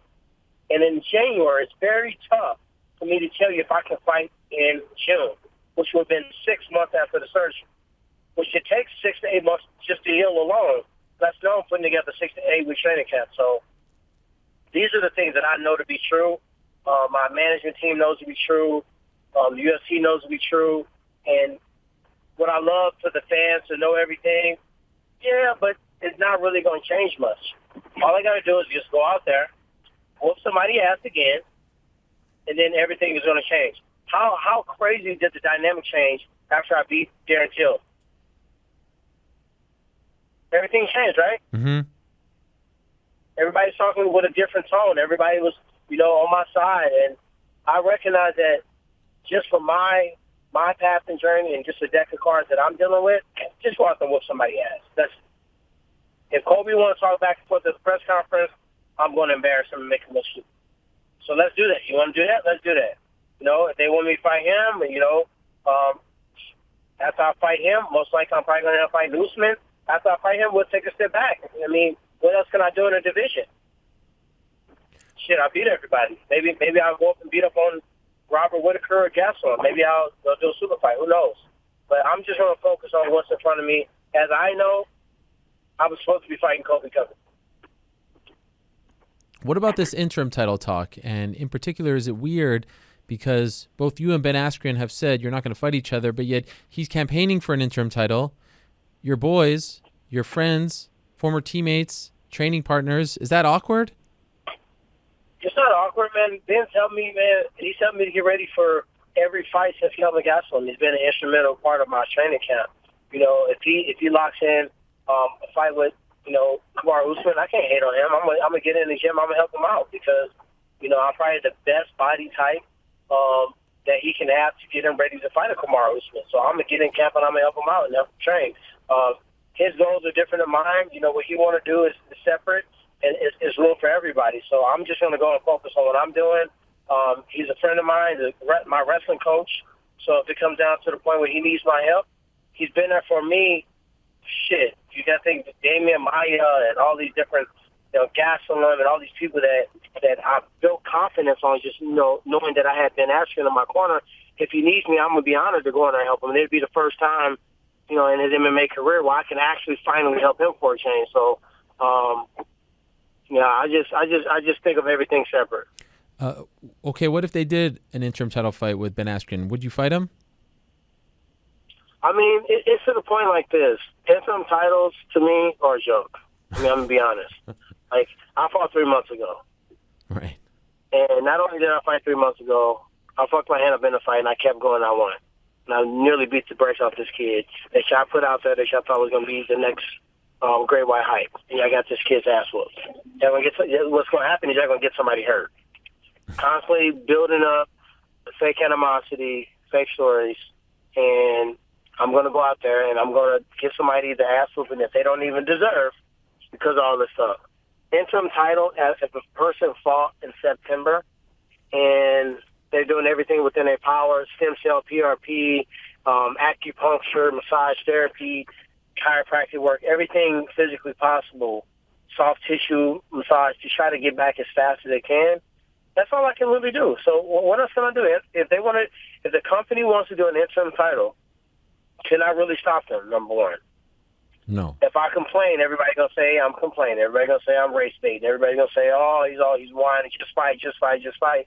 Because there's so many fights that go on a weekly basis that it's hard to even keep up. 2 or 3 fights a month. Like this is gonna blow over by next week. Somebody's gonna do something bonehead next week, and we're not even gonna be talking about me no more. We're gonna be talking about somebody else. And that's what I gotta recognize in our sport. The news is big for like a week or two, and that's it. Right. So if I wanna go out there and just fight and just commit right now to a fight that I don't know if I'll be prepared for, just to stop the fans and people from hounding me for a week or two, I'm an idiot, and I deserve whatever comes to me from making those choices. But you said you're going this week to see your doctor to potentially get cleared. Is that accurate? Yeah, I was supposed to go anyway. I was supposed to go on the 12th, see the doctor. They got to do a consultation. Then the 13th, I was going to be put on there, get stem cell injected into my hand. I miscalculated. I double booked myself. So I'm working the UFC on Fox in Milwaukee. It's the last Fox card. I'm going to actually be in Milwaukee. So now I'm talking with my doctor to see if it's possible for me to come in on the 12th, do a consultation, have them do the procedure on the 13th, and fly out the same day to Milwaukee so I can make some, always being on time, doing your press stuff like the champion's supposed to do, doing some press stuff in Milwaukee. So that's what I'm trying to figure out now. I'm scrambling around trying to get it done.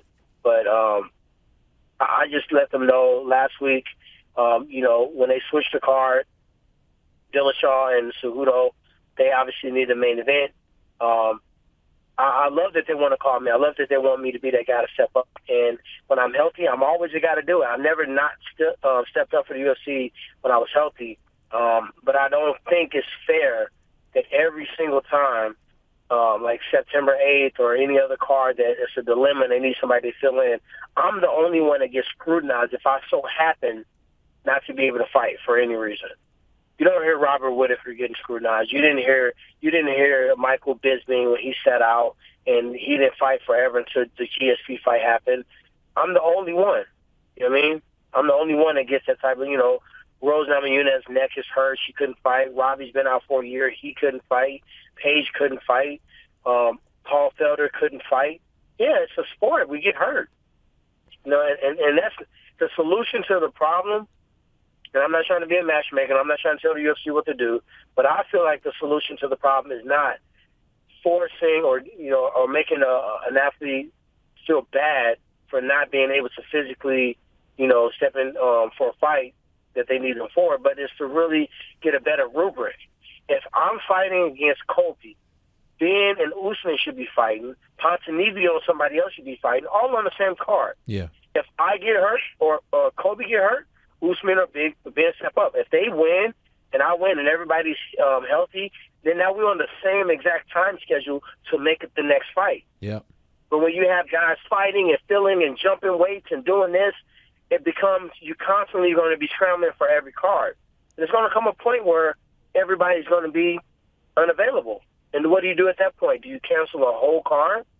Do you make it a fighter's fault? We had to cancel the card because you didn't step up and fight this fight that you weren't ready for. I think the entertainment and a sport need to cohesively go together. We're doing too much entertainment now, and it's fucking up the sports side of the game. Think about this. Yep. An interim title, RDA, and Kobe. I hadn't even been out a year. Yep.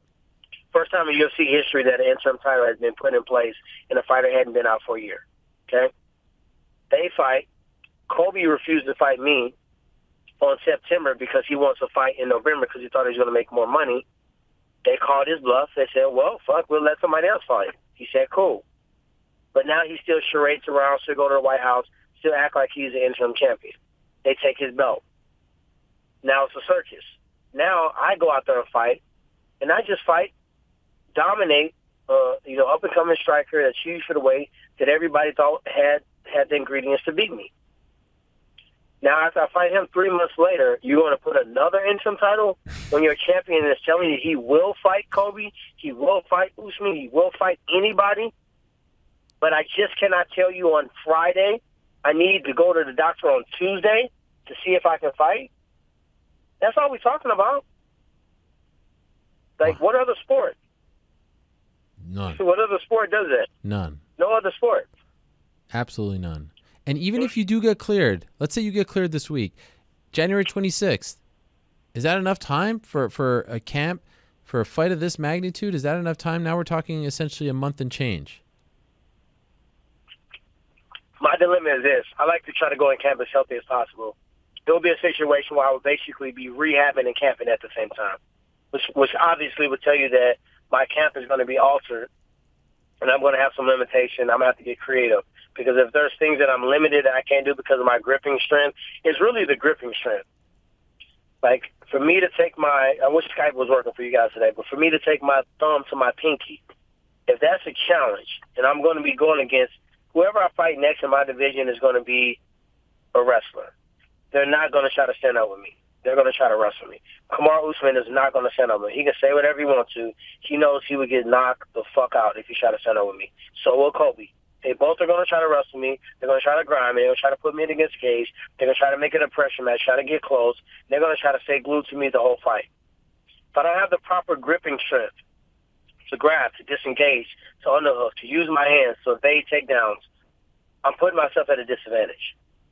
If it was a fight against Nate Diaz or somebody like that that's not going to be grappling, that is a striking fight, I'm confident that me throwing a punch with a ball fist is not going to put my thumb in the same jeopardy as if I post my hand on the ground to try to get up, or if I push away on the neck, or if I try to grab a wrist, or if I try to get an underhook. Those things right now, I couldn't imagine doing that right now today. Like, that don't even sound like something I would even think about doing right now, just the way my thumb's feeling. Good luck, Tyron. I'm sorry that you're going through this again. I pray one day that you just have... Yeah. I'm not really going through it. I'm going to be honest with you. Like, okay. I'm like, I appreciate you. Give me the opportunity to tell the fans. But to be honest, I'm living the life right now, man. I'm working my ass off. I just canceled strength conditioning. I'm walking into rehab as we speak. Very positive in the mind. And I just know what I can and I can't do.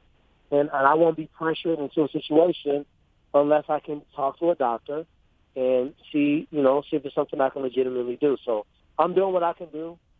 When I go out there and I whoop somebody's ass and I win, I'm 100% positive the fans are going to be behind me.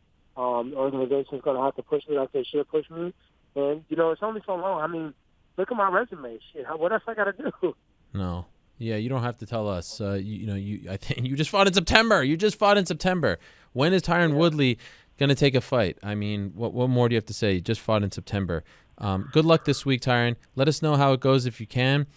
With the hand, with your doctor, and hopefully that this all gets resolved and you're able to come back on your timeline when you're healthy, because this is too big of a fight to just, pull together at the last minute. It's a big opportunity. Yeah. Appreciate it, Tyron. Thank you so much. There he is, Tyron Woodley, welterweight champion of the UFC, coming on to clear the air. I appreciate him coming on. I appreciate him talking about all this. I don't think he has to come on and talk about all this. Even if you didn't know the backstory, even if you didn't know what he was dealing with behind the scenes with the UFC brass, just the fact that the man fought in September is enough to just chill. It's not Tyron Woodley's fault that there's no main event for January 26th. It's not any fighter's fault. Now, it's great when people step up. It's great when people save the day. But it's not their fault that there are too many events. It's not their fault that they had to move Cejudo Dillashaw to January 19th in order to have a main event for the Brooklyn card. It's not their fault. It's not his fault. It's no one's fault. And let's be honest. The second Tyron Woodley loses that belt, it's going to be very hard to get a rematch. Just ask Stipe Miocic. You have to be strategic. You have to be healthy. You have to be ready to fight. That's what this game is all about. You make it to the top, now you got to be smart. Doesn't mean just fighting every couple months. And let's not forget, he fought 3 months ago. Now, one guy who's been vocal about this whole situation, who is currently scheduled to fight on that card on January 26th, is the former Bellator and one championship welterweight champion, now a member of the UFC, and all of a sudden, a good friend of one Dana White. Who saw this coming? Ben Askren joins us right now. Ben, how are you? Ariel, I'd say that's taking it a step too far, amigo. What do you mean? Ben, I heard Dana on Friday saying, "I love Ben Askren. I love that kind of fighter. He's stepping up once." But I have utility to him now. That's what it comes down to. So I can agree with your sentiment about the Tyron Woodley thing. I mean, he was a workhorse, and I don't know the exact number off the top of my head, but he fought between when he fought Robbie, Thompson, and Maya. I think that was all within a year, maybe even less than that. And so he was very busy for a period of time. Obviously, he's had these injuries, and he's been off. And frankly, there's nothing. It's bad luck, right? It's part of the game. There's nothing you can really do about it. And so, here's what. Let me just explain to you what's going on. Please. And I figured this out. I don't talk to these people, but I figured it out with my own deductive reasoning skills, of which I think are pretty good. Okay. So obviously, Tyron's hurt. I'm sure that's what he said. Is that what he said when he was on here a second ago? Yeah. Well, no, he's not hurt. He just needs to get cleared, and he hasn't been cleared yet after the surgery. Sure. So, okay. So, yeah, sure. He won't be ready for January 26th. So I was asked about January 19th. I said yes. My opponent said no.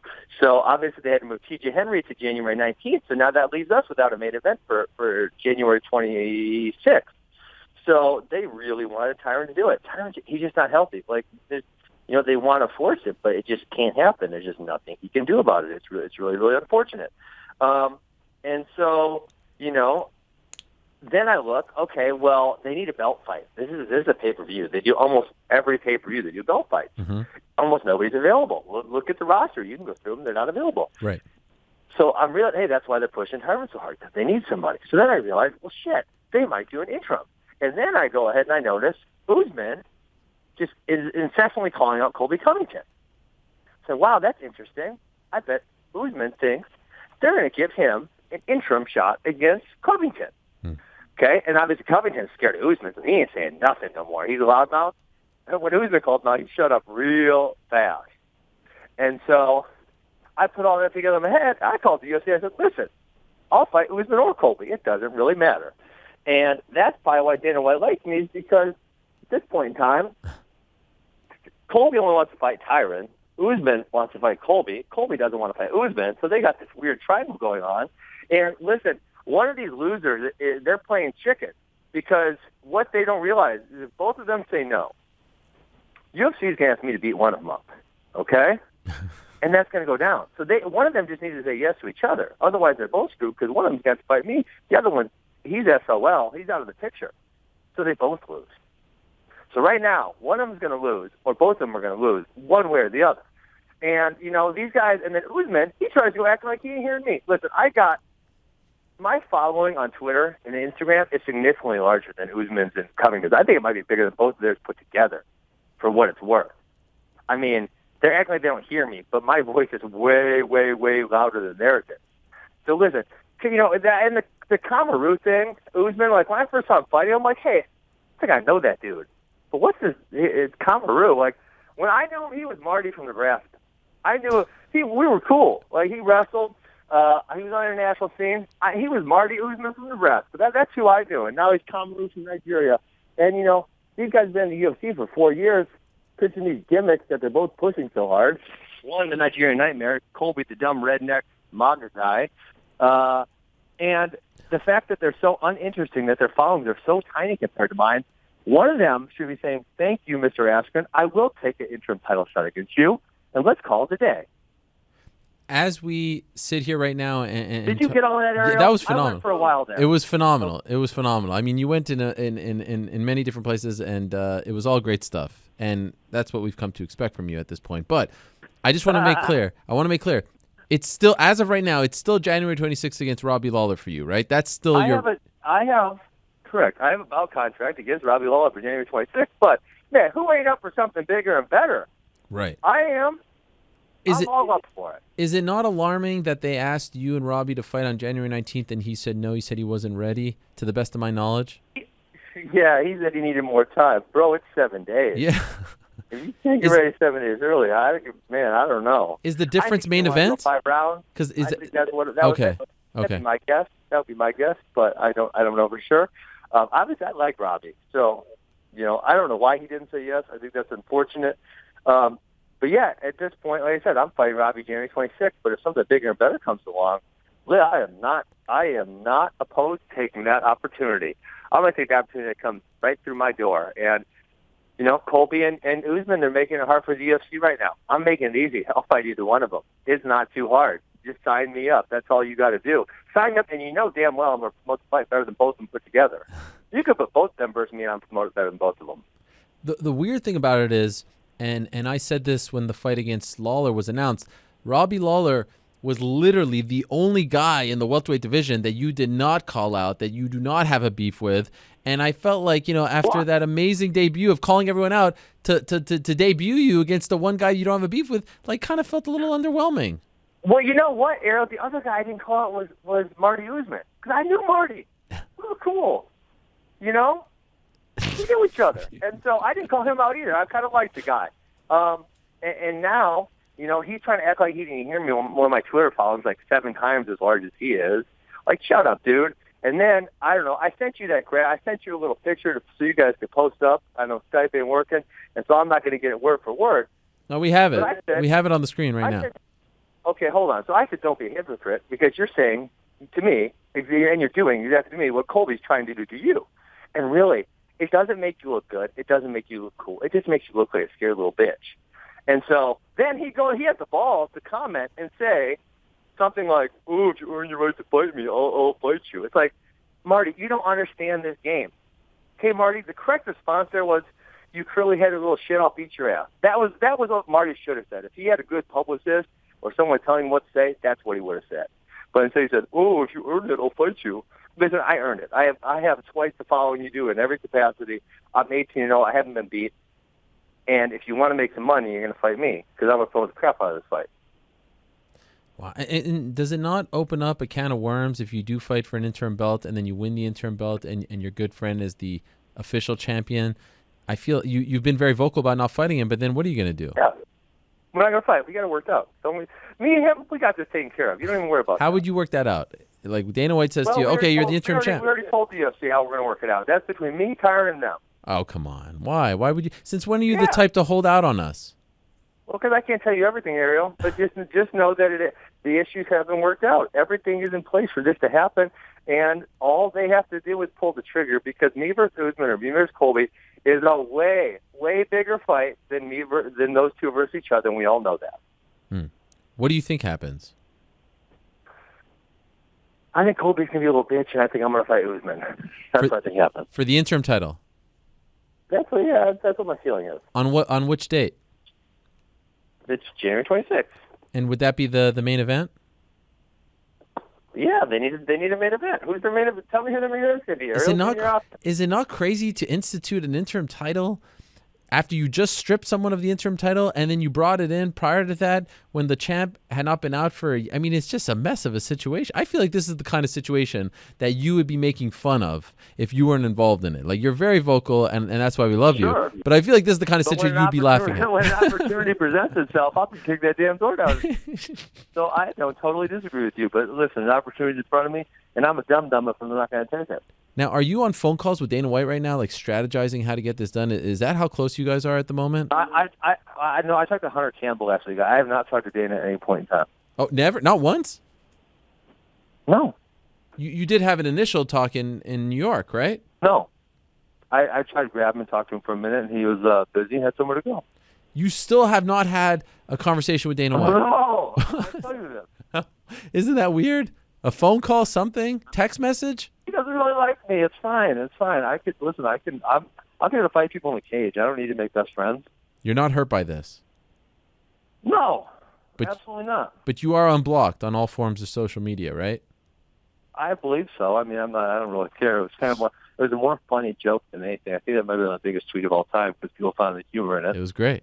But So, Ariel, tell me this. yes. From number 1 to number 3. Yeah. Biggest fight. Me versus Usman. Me versus Colby. Colby versus Usman. Go. Okay, this is what should happen. Can I tell you what should happen? No, answer my question. You're evading right now. Okay, no. Okay, go ahead. Say them again. Say them again.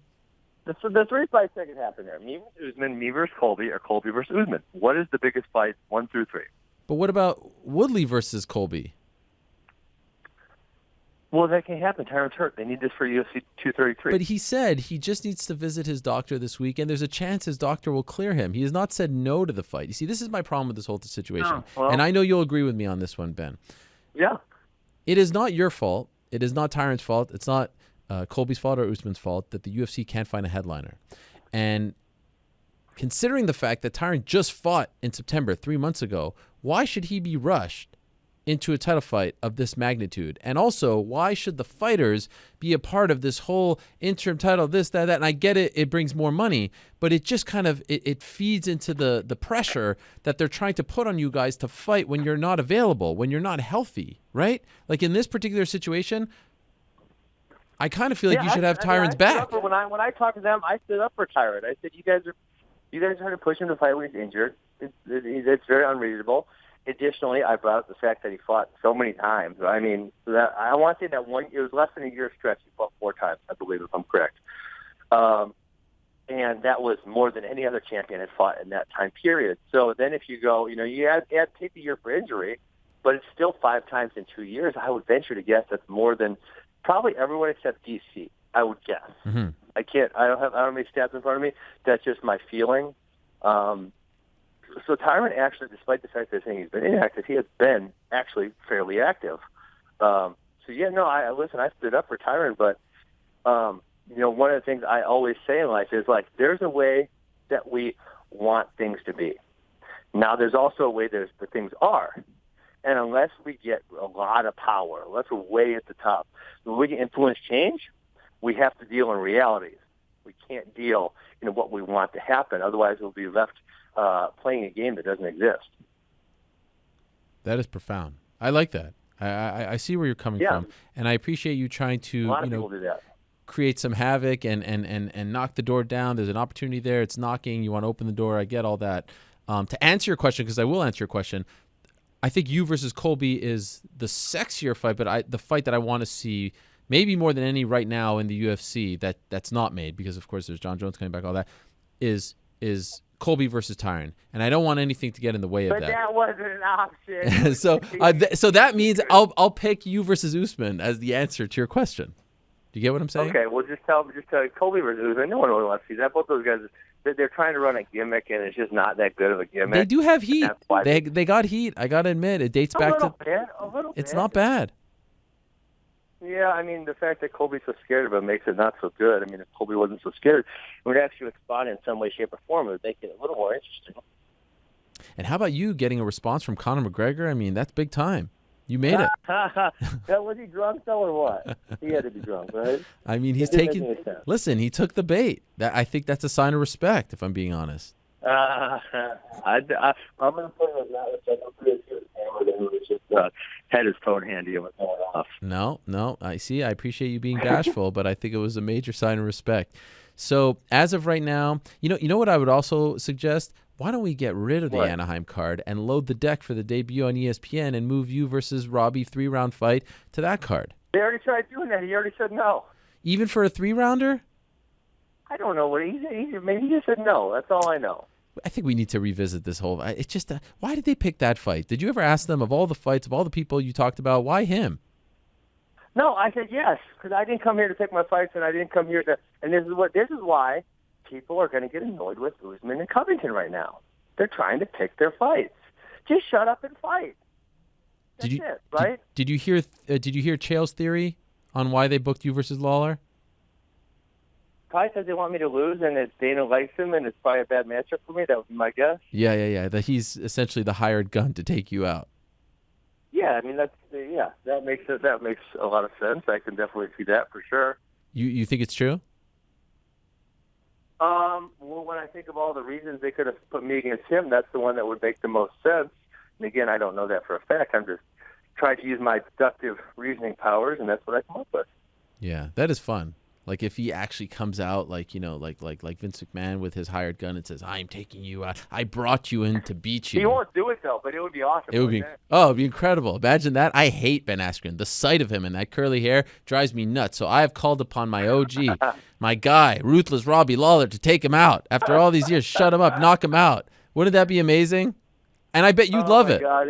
You'd love it. I would love it. It would be so fantastic. Yeah, I don't know why. And listen, frankly, I would say if there's a reality of that situation, I would lean towards that one being the best possibility. And I don't know why you won't say it. It's fine. Like, listen, you don't have to like me. I taunted you for 5 years. Why would you like me? Wow. I have given you no reason to like me, except for the fact that I'm willing to fight other people. That's really it, you know? This sport is so wacky that he's now showering you with praise. I saw it on the scrum. Everyone saw it. He's talking about how you're one of his favorites right now. He loves fighters like you. It's amazing. What a time. It gives me hope, if I'm being honest. What a time. What is the final message? What do we want everyone to walk away from this interview? What do we want the world to know? Because this thing is very confusing. Well, it's like a four-way dance. With the end of the week, me and Usman are going to be signed up to fight interim title bout. Robbie should have said yes to Brooklyn, and we'd all be good. That's what I think is going to happen. So you predict that by the end of the week, it's going to be you versus Kamaru Usman on January 26th for the interim title fight. Marty Usman. That's who I know. I know Marty from Nebraska. I don't know Kamaru from Nigeria. Ariel, I'm being so honest. I just me and you. We're just buddies talking. Like literally the first 3 or 4 times I saw that, I'm like, who? I'm like, that dude looks a lot like Marty from Nebraska. And sure enough, I look a little deeper. It's the same person. When you knew him, you called him Marty. That was his name. That's what you were supposed to call him. That's what I'm saying. I saw him. I said, Kamaru. I'm like, who is that? Like, that kind of looks like that dude I used to know. And then, sure enough, it was him. Incredible. I'm so happy you didn't retire, Ben. I'm really happy about that. All right. Thank you. I've had it with you. Yes, I've had it with you as well. That was fun. Yes, it was a good time. And you can bring me back on next week when that deal's done. Okay. It's a date. All right. Thank you, Ben. All right. There he is, Ben Askren. I mean, how do you not love this guy? So he predicts that in the end, by the end of the week, it's going to be him versus Kamaru Usman for the interim welterweight title fight on January 26th. Time permit. Getting hit up. Ali wants me to talk tomorrow, and I want to, but I'm beholden to a certain time frame here, and I'm trying to squeeze. But time permitting, perhaps we'll get a word from Mr. Usman, at least to respond to the Marty Usman, if you want to call it accusation. But that is a great story, and I've heard that story before. That back in the day, that's what he was referred to. But that could just be a nickname, you know. Anyhow, no one could say anything about Kamaru Usman's wardrobe, pound for pound, perhaps the best right now in the sport. So this is a fascinating situation, and I'm curious to see how it all plays out. As of right now, January 19th, they got a main event in Brooklyn, and it's Henry Cejudo and it's TJ Dillashaw going up against each other for the flyweight title, Dillashaw moving down. That was the main event for January 26th. Now they don't have a main event. The rest of the card for January 26th, by the way, is pretty darn good. They just don't have a main event. And, of course, you know by now that Greg Hardy is going to fight on the Brooklyn card. I will give you my thoughts on that probably during the post show because today's a little jam-packed. So stay tuned for that. For now, let us move along and let us turn our attention to the UFC's return to Milwaukee. And also, this card is notable on Saturday, December 15th, because it is the final UFC on Fox card. By the way, our next guest knows a thing or two about Kamaru Usman and all these guys.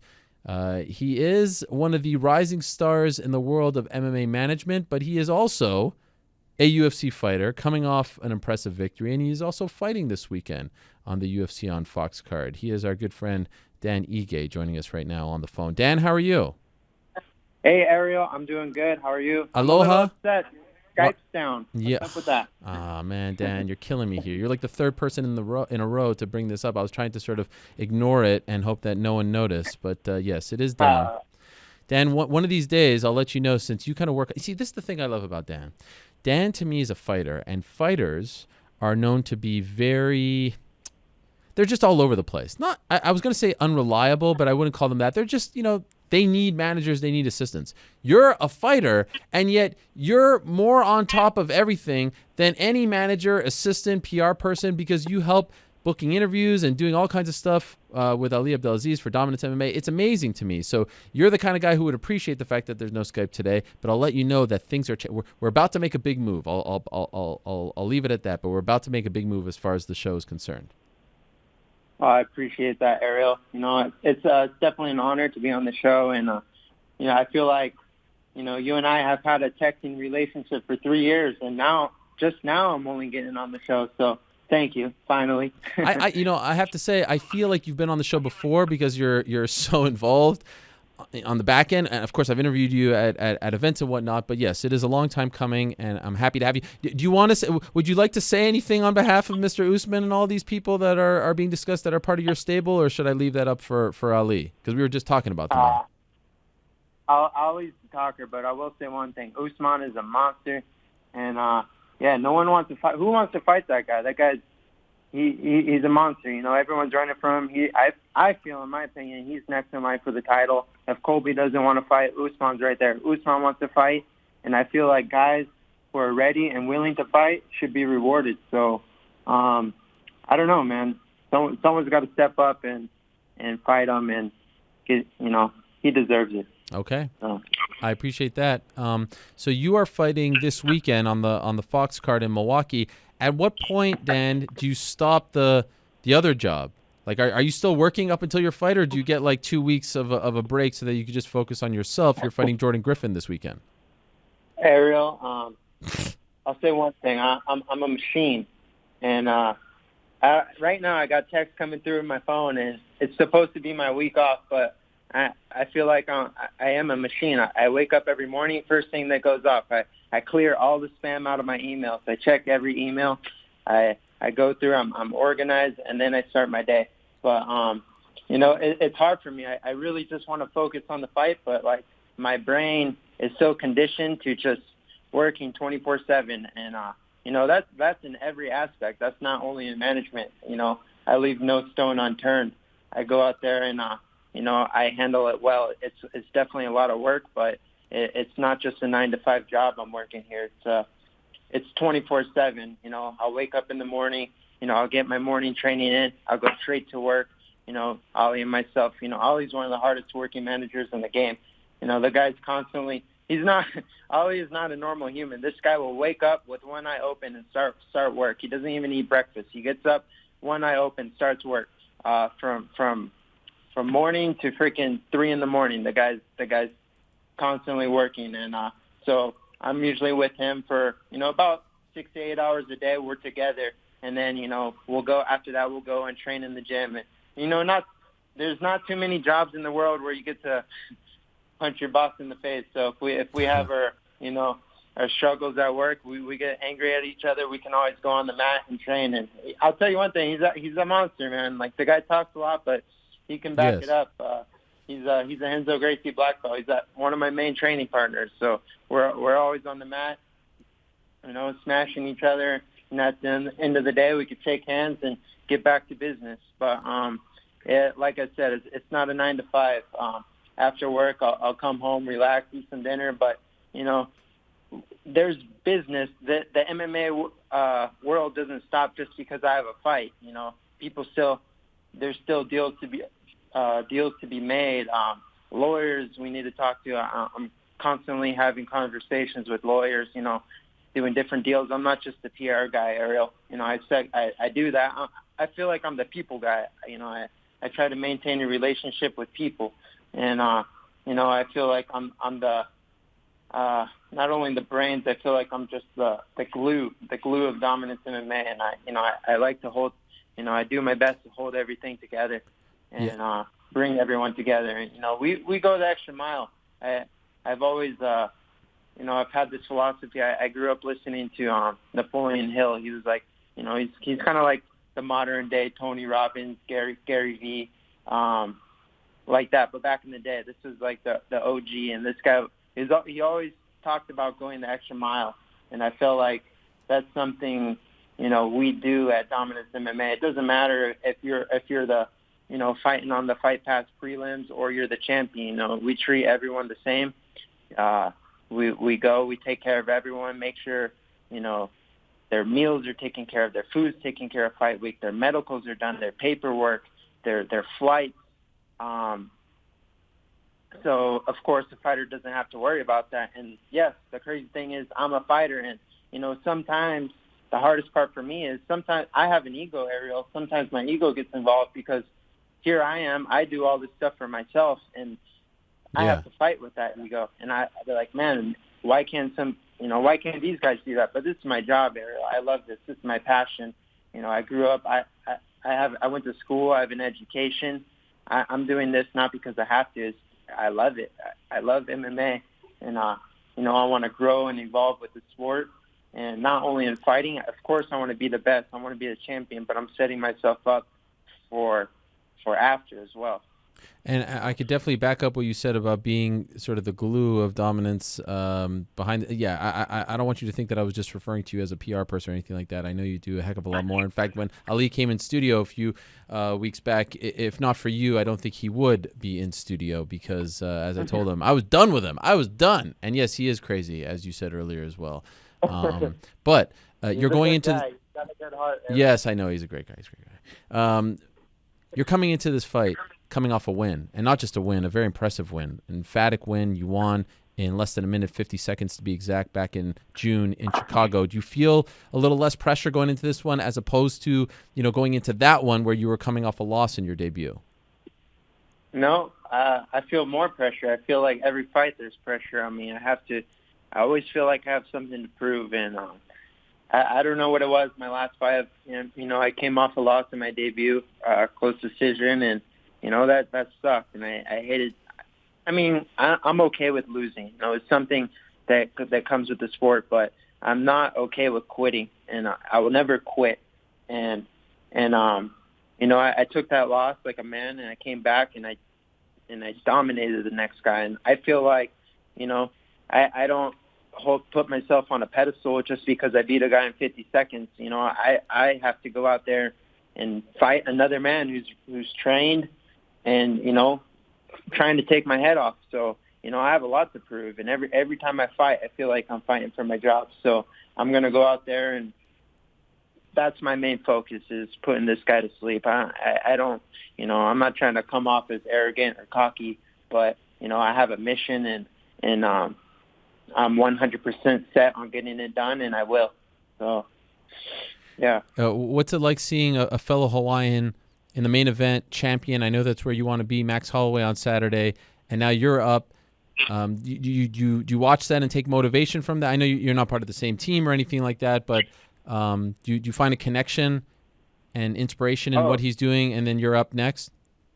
Of course. Max is he's an amazing champion. He went out there, and that was the highest level fight you can possibly watch in MMA, and it was truly inspiring just to see a young kid from Hawaii work his way up, got into the UFC at 4-0, and he had no easy road. He fought almost everyone in the division, and he's a champion. He's defended his belt, so I respect him a lot, and it's definitely coming from Hawaii, it's not easy just to even get noticed. It's hard, especially growing up on an island. It's like, MMA shows aren't flying guys out to get us fights. We're fighting.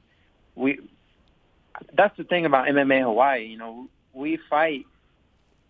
We kill each other off. We kill the prospects. We're the toughest guys out there, and we're fighting each other.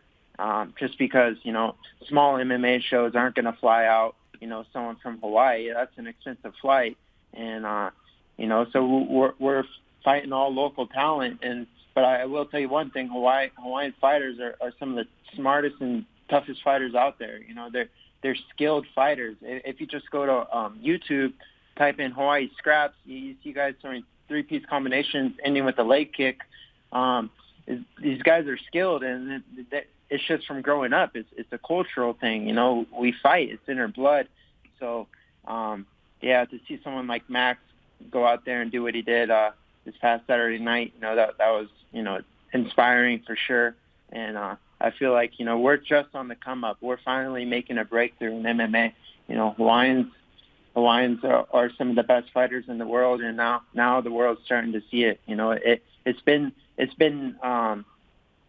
that's something that's been true for a long time, but now it's finally being known. So I'm happy to be part of this era, and I'm definitely out there. I have something to prove and something to show as well.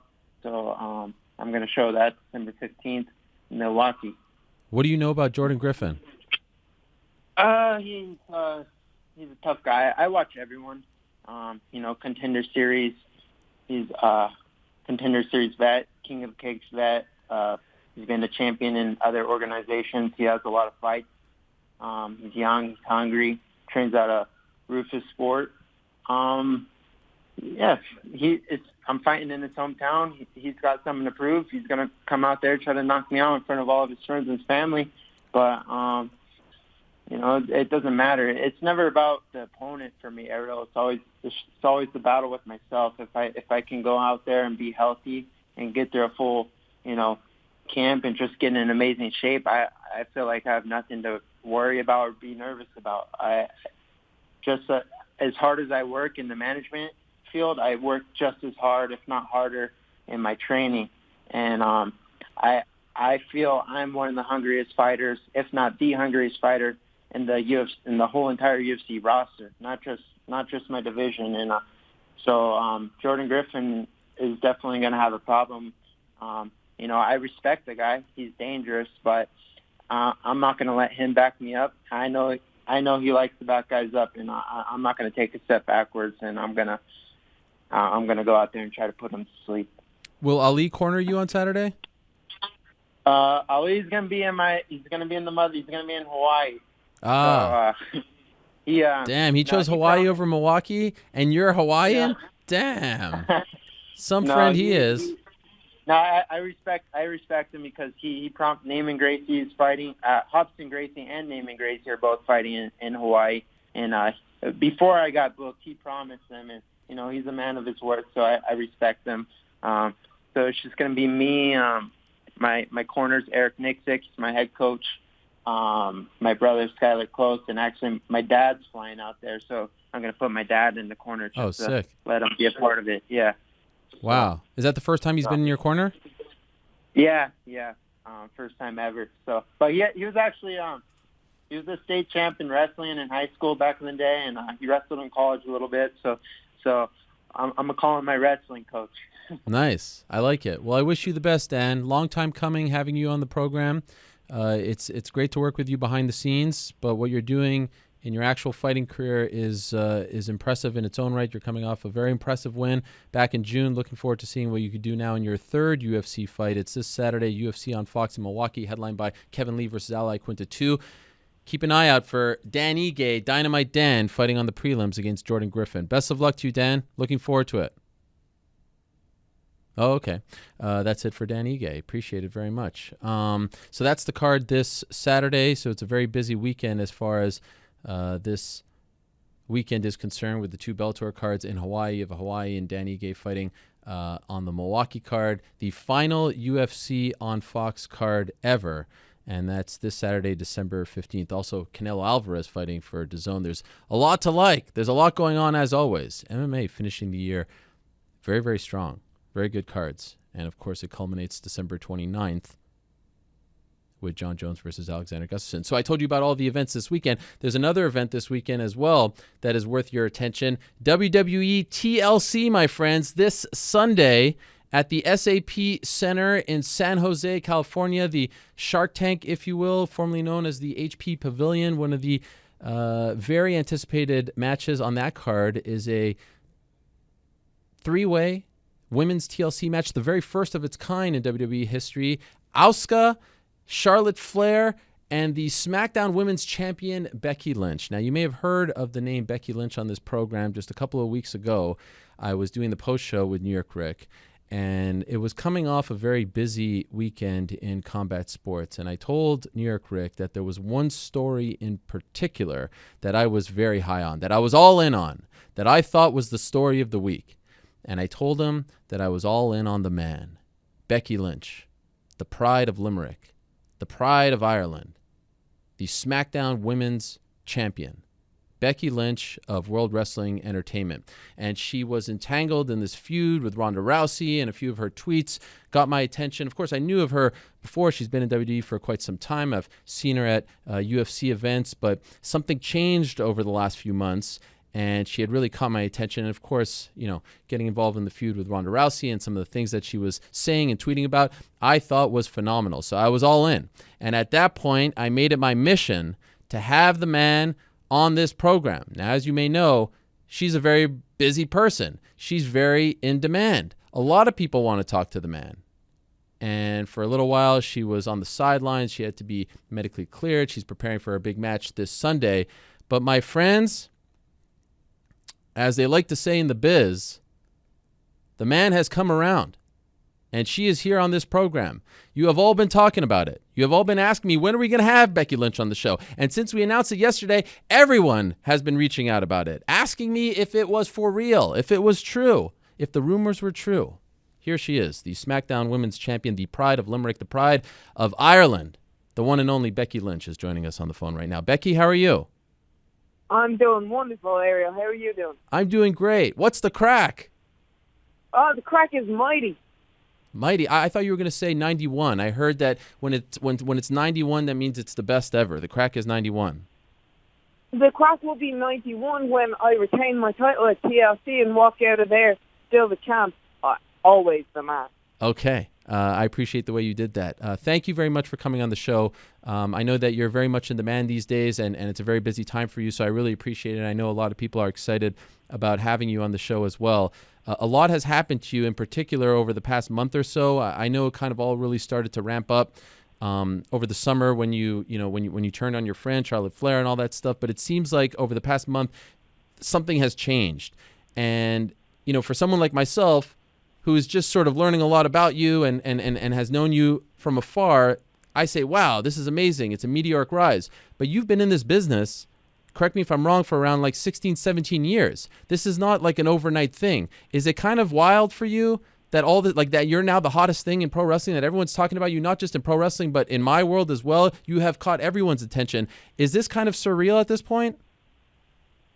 It is a bit, but it's what I've always envisioned. It's what I've been working towards since I was 15. Like, I left home at 15 and was traveling around the world trying to make this happen, trying to make this dream happen.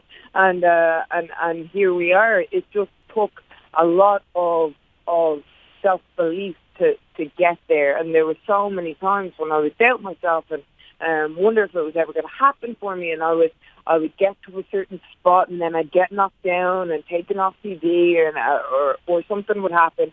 And then it would have to be a rebuilding of myself. But right now, I've never had so much belief, and that's what makes me the man. Where does that belief come from all of a sudden? So I think it's practice, right? And it's just constantly going out there. It's constantly grinding. It's constantly achieving different things. And even if it's small little steps, it's moving forward, right? And anytime I'm working out or whatever it is, I just keep saying to myself, just don't stop, just keep moving. It doesn't matter how slow you're going, you just got to keep moving. And eventually you get that confidence in yourself. And it's not from thinking yourself into confidence, it's from action, So we went from, say, for example, there was Money in the Bank, right, this year. And every time I climbed that ladder, you could hear the fans were right behind me, and they wanted me to succeed, and they wanted me to win. And I could feel them willing me on, and it drove me. And, of course, then people were using nefarious means, and they have for years, to beat me and to torch me, if you will. And it came to a point where enough was enough. I saw people doing these things to get ahead, and I said, well, if that person's getting it, they don't have half the skill. They don't have half the drive. They don't have half the passion that I do, but they're getting ahead, and they're beating me time and time again. Well, then I have to do something, and I have to believe in myself, because if I don't, then nobody else will. So it's all well and good to believe in yourself, and that's that's the beginning of it all. But to have this attachment with the audience, and for them to invest in you the way that they have, especially as of late, and for you to be as popular as you are now, and for everyone to just go crazy after every tweet, after everything that you say, how does that happen? Why do you think all of a sudden there seems to be this incredible following that has built behind you? So I don't know that that's all of a sudden. So I think it's just more prominent now. Okay. But I think what I felt so blessed with the entire time, my entire run with WWE, is I've always had a connection with the audience. They've always backed me. They've always supported me. And it didn't matter how low on the totem pole that I was. They would still cheer for me. They would still root for me. Obviously, it wasn't the groundswell that we're having now, but they were always there because I think they could relate. Right? Anybody can relate to that person who's not naturally gifted, but that works hard and that does the right thing, but is constantly overlooked, and who is trying everything possible to fulfill their dreams, but maybe they don't have the right pedigree, right? Or maybe they don't have the right backing or whatever it is. And they're overlooked, and I think anybody can relate to that. Also, I think anybody can see just how much I love this business, right? And I think that comes across to the audience. I think it comes across on the screen, and then I think they know how much I appreciate them. So I think it's a mutual respect. So considering that long journey and considering everything you've been through, and you've seen other people, get things that you thought you deserved, what are you thinking? Around a year ago this time, I believe it's around 11 months ago, when Ronda Rousey enters that locker room, and she's getting the big push, and they're talking about her at WrestleMania and that big match with Stephanie McMahon and Triple H, etc. And you've been doing this for so long. Ronda Rousey, who's an accomplished athlete, of course, an Olympian, bronze medalist, UFC champion, but never really, paid her dues, if you will, the regional scene of pro wrestling. What are you thinking at that time? Well, look, the thing is what I always wanted, and what I set off coming from Ireland to do, was to make sure that women's wrestling was the coolest thing on TV, right? And that people cared about it. And when you have a star like Ronda Rousey coming in, then it brings eyes, it brings attention. So for me, that was a case of, all right, this person is here, this world-class athlete, this champion, this Olympian is here. So now it's time to step up, right? But show her who the man is, who the boss is, who runs this show, right? And so that's another opportunity to step up. And Ronda she's doing amazingly well. She's doing amazingly well, and has taken to this like a duck to water. She is talented beyond belief, and she's a world champion. She's got the women's championship over in Raw, but she's illegitimate until she faces him. And that's the thing. Ronda has been so successful in her life. And Ronda's whole life has been founded on being unbeatable. And I get beaten up all the time. I get beaten up twice on the way over here. But that's the thing with people who are born naturally tough like Ronda. They hate getting hit, right? They're not used to it. But I was the runt growing up. I've been beaten up my entire life. I've been beaten up my entire career. I left Ireland when I was 15 to come over here to do this, and I would fight anybody they would hire me to. So I wasn't born tough like Ronda, but I was made tough, and that's what's more legitimate, and that's what's more long-lasting. Was there any resentment that she was getting this big push, she was getting all this attention, and she hadn't paid her dues in the business? Oh, well, absolutely. But that's the thing with so many people, right? There's chosen people, the people that they want to succeed, right? And that was never me. That was never me. I was never the one that was meant to succeed. I was never the one that was meant to be the champion, the one that was meant to be on top, the one that was meant to be on the posters, the DVDs, the billboards. But I think that's what's made it all the bit more sweeter, and I think that's what the audience relates to, is because they can see that, and that, I think, is why they have supported me, because I've made this myself, and nobody can take that away from me. Nobody can take that away from me. You were supposed to compete against her at Survivor Series, and then several days before, you get punched in the face, and they said you broke your face. Could you tell us legitimately what the injuries were that you suffered? Yeah, so I got a severe concussion, and I broke my nose. So I was in hospital that night after the event. So I completely blacked out after I got hit, right? But I rolled to the ropes, got up again. I guess my autopilot kicked in, and I smashed half of Raw, including Ronnie Rousey. So it turns out that my autopilot is a badass too. Then I ended up in hospital. Got checked myself out. Showed up to SmackDown the following day. Tried to fight, but they've got some very strict concussion protocols. They're looking out for our safety, so they wouldn't let me fight. And then I showed up to Survivor Series, hoping I could get in there, hoping that they would let me fight. They wouldn't let me fight. And so then I showed up to work the next week, and I said, enough is enough. I'm getting cleared, and I tried to do everything in the meantime to get cleared. Took my rest, which was the hardest possible thing to do, because I'm used to going nearly 300 days a year, working out 7 days a week. But it took my rest. It took my fish oil, my CBD oil, things that was supposed to help get my brain better quicker.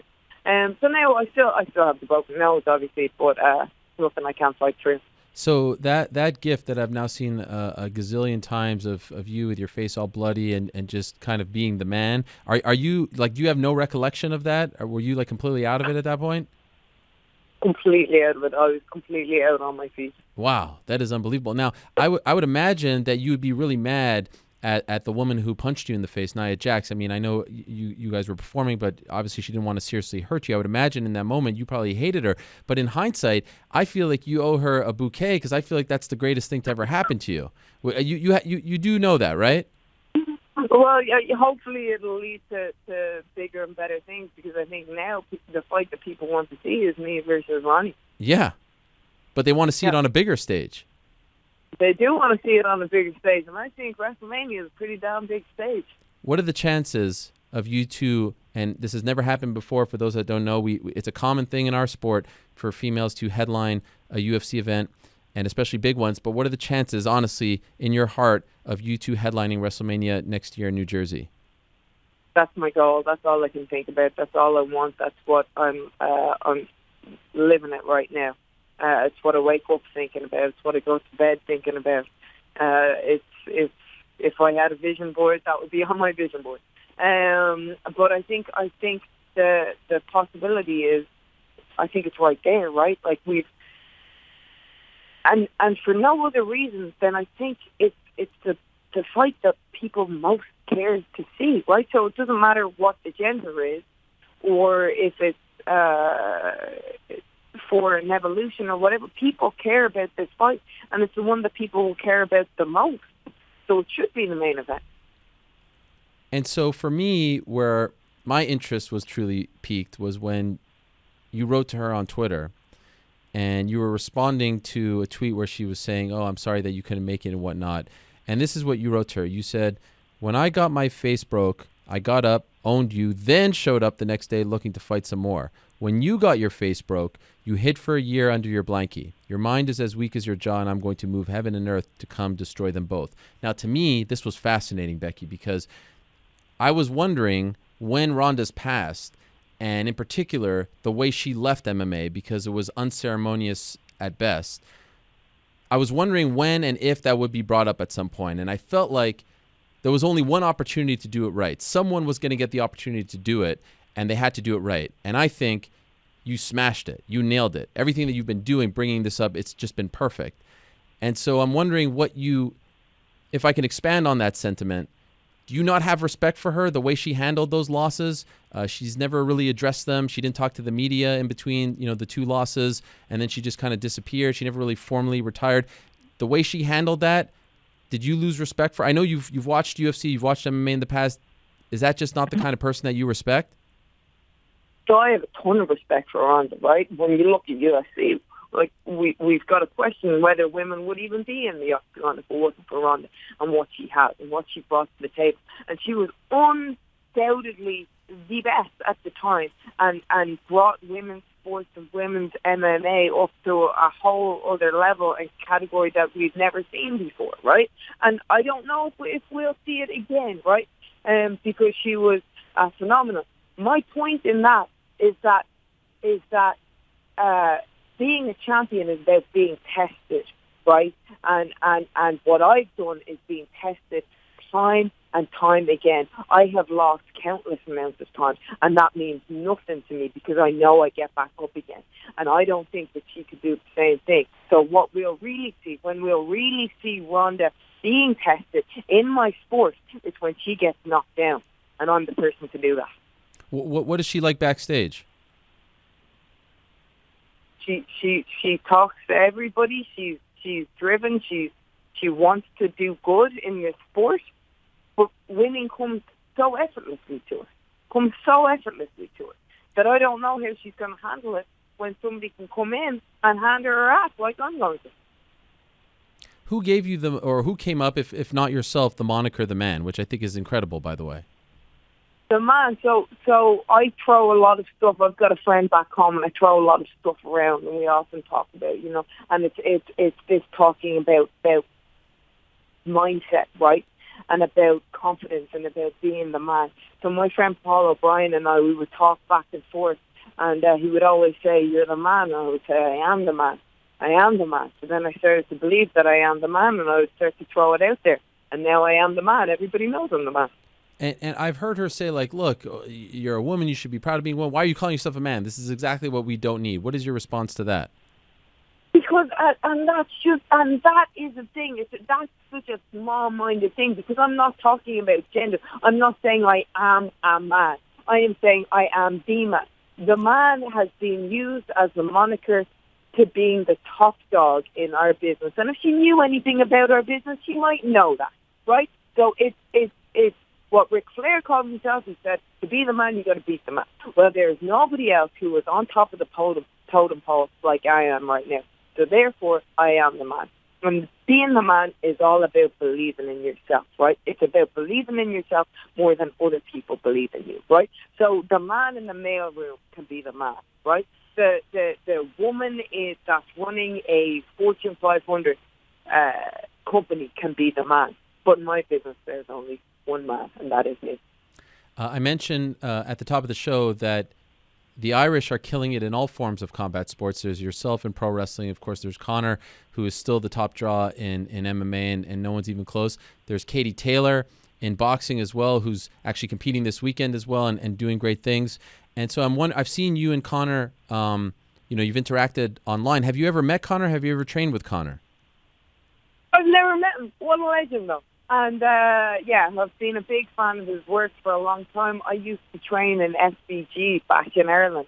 They had a school in the city centre. They still do. So I used to go down there and take kickboxing classes. And I trained with John Kavanagh, another legend. Wow. Back last year. And so I'm going home for Christmas, and I think I might have to take another stop to SBG, pick up a thing or two so I can bring back and own Ronnie some more. Did you ever consider going into MMA? No, I don't. There might have been maybe a flash of an idea in my head, but for me, that's not my passion. That's not where my passion lies, and I know how much discipline goes into that sport and how much you really have to love it, right? Like you really have to love my sport, and for me, the love is just it's solely for what I do. Okay, and so I'm surprised. Even when you were at SBG, you never saw Conor there, even before he was famous. So they have two schools, right? They've one, yeah. They have two schools, and I was in the one in the city centre. just because it was closer to me, and they were on the Long Mile Road, so that's where he would train. But and so this is even before he came to UFC and before the rise of Conor McGregor. You'd always hear his name around town. You always heard that Conor McGregor was a beast and that he was going to make it. And I don't know that anybody could have predicted this, but he really has paved the way for the Irish in MMA and just in combat world and just in the world in general, the world in business. He's doing incredibly. Yes, I feel like he's given a lot of Irish people just a lot of confidence. I remember going there in 2014 when he returned to fight in Dublin, and young kids came up to me and were like, wow, if he could do it. We were talking about why they like him, and they were telling me, if he could do it, then we could do it. We can get out of here. We can be, international superstars. And I feel like you're doing the exact same thing. And so I would imagine you're hearing, like, for the Irish, who are such proud people, but maybe in the past have not had international superstars outside of the world of football, if you will. I would imagine you're hearing from a lot of Irish people now who are inspired by what you're doing. Absolutely, and I think that's one thing that I love coming from where I came from, is there is a lot of pride in the Irish and what we do and what we go out into the world and what we bring, and I think we bring a little bit of charisma and banter that maybe is unmatched by anyone.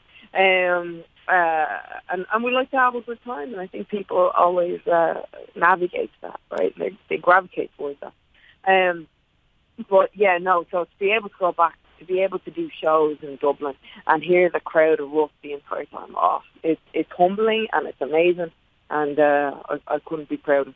Conor always says he wants to go to Croke Park to headline a show there, and he hasn't been able to get it done, the curfew and whatnot.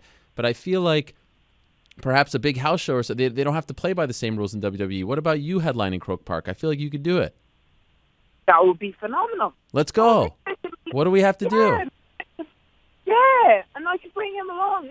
I could show him a thing or two. Myself and Conor versus Bonnie and Kurt Angle or something. Oh, I didn't mean like a mixed tag match, if you will. I feel like you deserve that stage by yourself.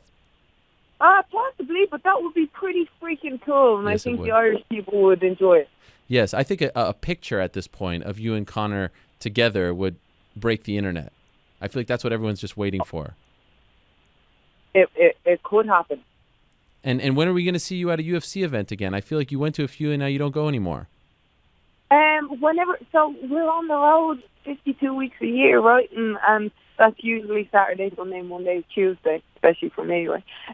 So whenever I get a Saturday off and there's a UFC event, I will be there. Okay. Well, I look forward to that. I was watching on Saturday. What a phenomenal card. Oh, really? And do you find that you're more interested in the female fights? I am, but I can't say enough good things about Ortega versus Holloway. Holy moly!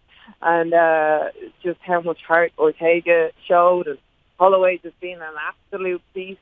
But I think it is, and I think that's probably why women's wrestling is getting so big right now, because you look right. I don't know if it's conscious thing, but you size everybody up. You're like, I can beat her, whatever, Yes. It's just what you say. So I think it's you identify with whatever gender you are watching. It makes it more interesting. Well, I wish you continued success. You have caught not only my attention, but a lot of people in the MMA community, a lot of people in the sports community, just in general. What you've been doing has been really entertaining, and it's of course, I know you've been told this, but it's somewhat reminiscent of Stone Cold Steve Austin and CM Punk. These are the characters that we love because it sort of relates to what we go through in our day-to-day lives and our struggles as well. So what an honor and what a pleasure to have you on the program, Becky. I wish you the best of luck this weekend, this Sunday, WWE TLC, another historic event for you, another milestone for you, the first female TLC match. Good luck in that match, and good luck headlining WrestleMania this April. I hope that you get that dream realized. I hope that you get that opportunity, and I hope you get to do it against Ronda Rousey, because what a huge feather in your cap that would be. All the best to you, and hopefully if that does come to fruition, we can have you back perhaps in studio on the program. That would be amazing. Thank you so much, Ariel. All right, all the best to you. The pride of Limerick, Becky Lynch. Becky Lynch, Sean Sheehan, Limerick's finest. How about that? the SmackDown Women's Champion, Becky Lynch, on the program, entangled in a feud with Ronda Rousey. She brought up a point that I think is very notable. I do believe, they talk about this WWE Women's Revolution, Evolution, all this stuff and more. I do believe that if the UFC didn't do it first, and in particular if Ronda Rousey didn't do it first, if she didn't lead the way and wasn't as successful as, as she was with those title fights, that title reign, I don't think that there is not only a WWE Revolution, Women's Revolution, as they call it, but I don't think that women's boxing is as popular as it currently is. The final HBO boxing event this past Saturday, and what an emotional telecast that was. If you haven't seen the footage of Jim Lampley breaking down, Max Kellerman, Roy Jones Jr., the montage they put on, phenomenal. That had Cecilia Brækhus, Clarissa Shields. HBO boxing never touched women's boxing. And so I really do feel like there's been a trickle-down effect. And I really do feel like it started with Ronda's success in the UFC. So say what you will about her. She really does deserve a lot of credit for not only opening those doors in mixed martial arts, but I actually do believe she's opened those doors in other combat sports as well. All right, so that was a lot of fun. Let's move along now and talk to our next guest. I've been really looking forward to talking to Super Sage Northcutt. You found out a little over a week ago that he has left the UFC. He has signed with one championship. We were wondering since the summer whether he would resign. Of course, it's been around 3+ years that he has been in the UFC, debuted at UFC 192, a graduate, if you will, of the Dana White Looking for a Fight series. In fact, the very first to come off that show. The UFC was very much behind him, has won his last 3 in a row, 6-2 inside the octagon, and now he's gone. And he's not even close to 25. Let's talk to Super Sage, who joins us right now on the phone. Sage, how are you? Hey, what's up, Mr. Helwani? I'm good. It's great to talk to you as always. Oh, it is a pleasure. Thank you so much for coming on the program, and congratulations on your new deal. Sage, I want to start back in July. When you fought in Idaho and you won that fight, and that was your 3rd win in a row, was there any part of you that thought that might be your last UFC fight? Well, you know what? Well, first off, I guess before saying anything, I'm super grateful for everything the UFC's done for me. And Dana White, everything he's done, let me develop as a fighter, and it's just I'm super grateful for everything for that. But you know what? That was my last fight on the contract, and I knew that other organizations were going to be bringing up different offers and different things. So no, I wasn't too sure exactly where I was going to be, if I was going to stay with the UFC or be somewhere different. But I did have my mind open and my options open. Did they try to sign you before that last fight? You know, it was very interesting.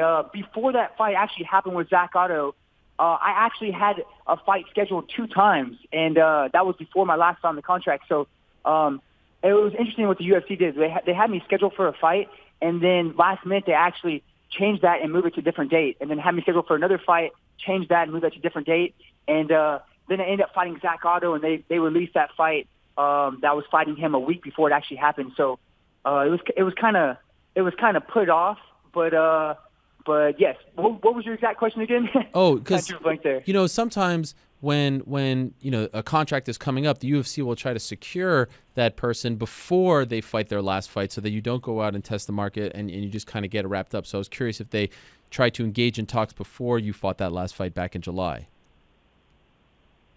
Right, yes, sir. And then once I actually had that fight, I know there's a 90-day period after that you have, and then you have the opportunity after that 90 days to go and speak to other organizations and have your managers or your coaches go talk for you. So during that 90 days, actually, Mr. Faber actually went and actually asked the UFC to release me from my contract, so that way we can go and see the market and go talk to different organizations, see what they're offering. So we specifically asked for that. Okay, and the UFC said yes. Actually, they waited out the whole 90 days. So they actually, yeah, which is really interesting. And we'd asked to release, but I know at first the UFC had said that I had been cut from the UFC, but it actually didn't happen like that. I wasn't cut from the UFC. Actually, the UFC wasn't able to match the incentives and what was being offered from one championship. So they actually had to physically release me. It was the thing to release me. Yep. And you're talking about at the end of the process, I think when Dana White did that interview with UFC Unfiltered and said that they were letting you go and you're young and you'll go out and fight other fights. Considering, as you just said, and we had Chatri Sichotong on the show last week, and other people have told me the same, including Uriah Faber, considering how it really went down, were you disappointed with the way he painted that picture? Well, you know what? It wasn't completely. I guess it came off the wrong way. It wasn't accurate. When it was said that I was being I guess released or cut from the UFC to go be able to develop as a fighter and go work on my skills, that wasn't the case. And you know what? I was actually, I don't know if you know or not, I'm not sure if Mr. Faber or my dad or anybody had talked to you and told you, but I was actually offered to fight for the top 10 in the UFC and fight Ponzinibbio as a main event inside Argentina. So I had accepted that fight, and we said, okay, let's do a one fight contract for this, so I can prove myself. I can go out there and prove myself that I can fight in the top 10. I can go beat the top 10 guys, and then we can come back and we can create a contract with more fights, like 4 or 5 fights if we want, and do that. But then the UFC after that, they had come back after saying, okay, do you want to fight Ponzinibbio? And we said yes. They had come back after that and said, okay, Sage, we want to actually do a 2-fight contract. And me and my coaches actually said, no, you know what, we're not going to do that. And the reason for that was because we didn't want the UFC holding over my head, like kind of like what they did in my last fight against Zach Otto. What they're able to do is, like, me have one fight for the UFC, and then before my second fight comes, I'm being put off for 6, 7, 8 months, 9 months, or a year, not being able to get a fight just because they're trying to renegotiate again, if that makes sense. Yeah, that definitely makes sense. Yep. Did they not also ask if you were interested in fighting Damian Maia? Actually, they did. Yes, sir. That was really interesting, and I would have absolutely taken that fight. And what was funny was I was actually in Singapore at the One Championships event, and I had made a post on my Instagram, Twitter, Facebook account, and I guess it was kind of obvious that I was out there checking out the league with One Championships and seeing how that organization is and everything up there. And then right after being in Singapore, and then a couple of days afterwards, my coaches and my dad had gotten a phone call saying, "Hey, would you like to fight? Or what do you think about fighting Damian Maia for the UFC?" And we had told them that we're already in the works now of actually having a contract with One Championships, and that was the case. So otherwise, we would have taken the fight. So the ship had already sailed, like you were about to close your deal with One, in other words, right? Yes, sir. Yes, Okay. sir. It was already being signed actually, and then after that, we were actually sending over the contract to see if the UFC was going to match it or not. Okay, and did they even match it, or was it impossible for them to match it? Well, you know what? It was pretty much impossible for them to match just because of the incentives that were being offered. So with One Championships, I was being offered things with entertainment that the UFC is not able to match. And even if they were to be able to match, I guess, the pay, because I know the UFC, they can match the pay of anything that anybody offers, but even if they're able to match the pay, it was probably best for the UFC to be able to release me and allow me to fight for One Championships or a different event, just because it would make a whole lot of fighters mad with the kind of incentives and things I was being offered. Oh, wow. Could you tell us what those incentives are? Well, you know what? The big difference was really the entertainment stuff. So that's what I'm really looking forward to, and I know that was the one thing that really stuck out that the UFC is really not able to match. What do you mean by entertainment stuff? Like everything from movies to sponsorships, endorsements. Oh, wow. Things like that. So, like when I was actually at the One Championships event, it was actually really interesting. When I was in Singapore, I was sitting right there with Mr. Chaudhry and the people at One Championships. They actually had 35 million people viewing in, watching the fight right there, which is a crazy amount. And we know that Asia has a huge population, so that's super cool. But they also have a very large entertainment group, and also tons of sponsorships and endorsements that is super interesting to me. When Ben Askren signed with ONE several years ago, he was criticized because everyone said no one watches ONE here in America. You'll be forgotten about. And, to a degree, you can make the case that perhaps he's more popular in Asia, but his star didn't necessarily rise here because ONE isn't available on television here in America. Are you at all worried that will be the same for you, that you might be popular there and get more popular there and gain more fame there, but here in America, people might forget about you? No, you know what? Well, I guess first off, for people saying that at first about Ben Askren and that the ONE Championship isn't very big, the ONE Championship was actually huge. It was as big as any UFC event or bigger when I was actually there watching it in person. They had the whole entire 20,000 seat arena filled up with a screen from the whole bottom of the arena all the way to the top of the ceiling. And when the fighters were walking out, they were shooting up fireworks. They had 35 million viewers. It was actually one of the most amazing events I've been to ever. And it was super cool. And then about I guess not being seen in America, I think no matter where I would have gone or whatever I do, I think that me as a person, my brand, and myself is going to continue to keep growing and getting better. I'm going to grow better as a fighter. I think that wherever I'm at, I'm going to be seen. So I think it's going to be great actually going over to Asia and gaining a whole new set of followers. And then in the future, if ONE Championship comes to America, then that'll be great also because it'll be both sides of everywhere, pretty much the whole world. I think it's going to be something really great. Have they told you about their plans to expand to North America? Because I feel like you'd be a big part of those plans. You know what? I heard a little bit about it, and I think that's definitely in their mind about them coming to America. I know I did see an article about that too, and they did just pick up Demetrius Johnson that you saw and Eddie Alvarez. So those are definitely some great Americans right there. Yes. And I think with the amount of followers that they have and the amount of views and viewerships and the way the organization's put together, it's really about the true martial arts and respect and honor. And that's how the Japanese culture is and the Asian culture. They're all about the honor, integrity, and I really like that. That's kind of like where I stand as a person, having the honor, integrity, and they stay on the same kind of set of beliefs that I do. So I think that if they do come to America, which I believe they will, not too long in the future, I think it's going to be something that's going to be really big for them, and they're going to take off even more. Obviously, you won out, but did you get close with any other organizations? I know there were some talks with Bellator. Anything you could tell us about the process and the other people that you spoke to? Well, you know what? I actually didn't really speak to anybody else directly. I don't know too much about. I know Bellator was one of the ones that my coaches had talked to, but really it was Mr. Faber and my coaches and my dad who went over there and actually spoke on my behalf to the different organizations for me. Was it a stressful process? Not knowing where you're going, where you're going to end up?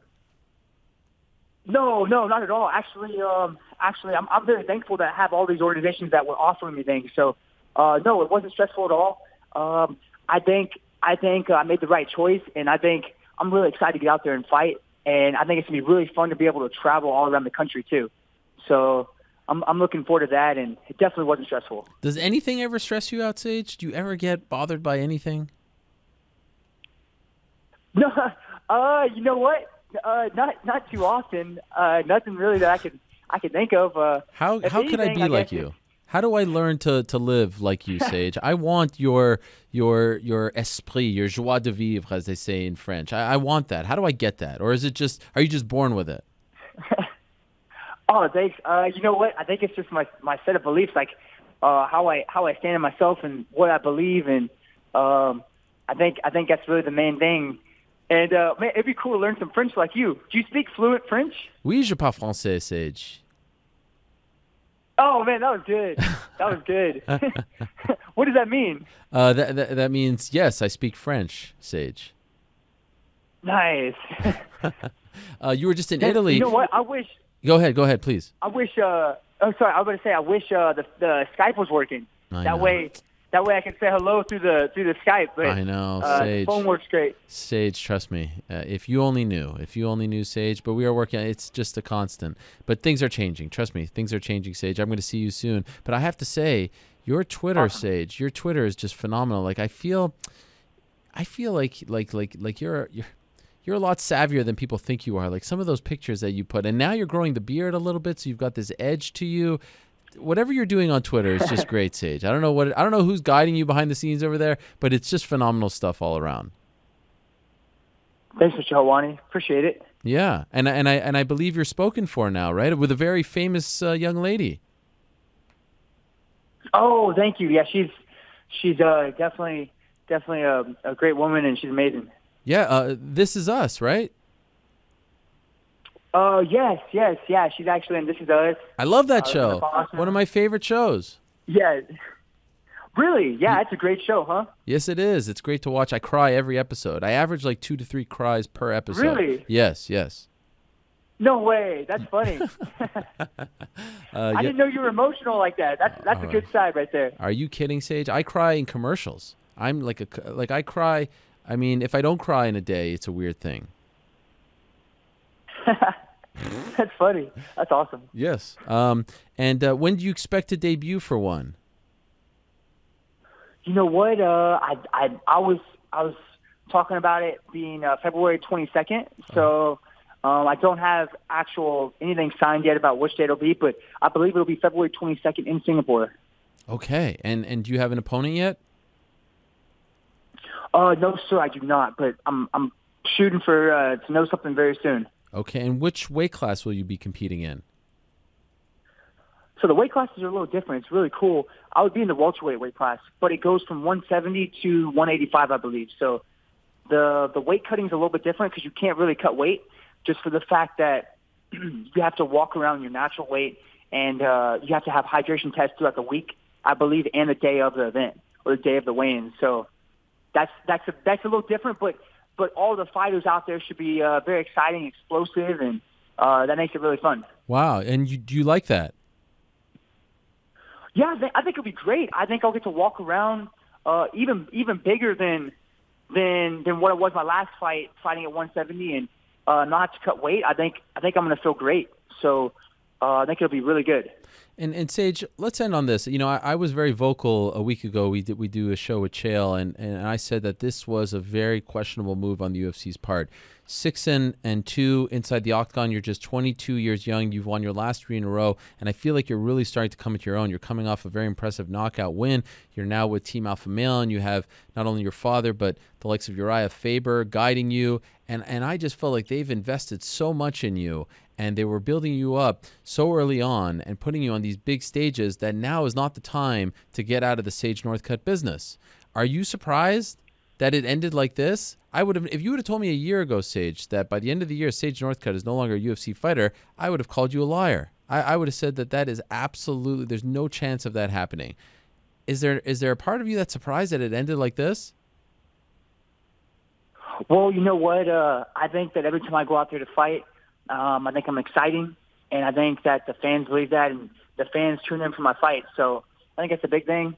I think the UFC knew that, and they definitely know that. I know they did get bought by a new organization, so things are a little bit different.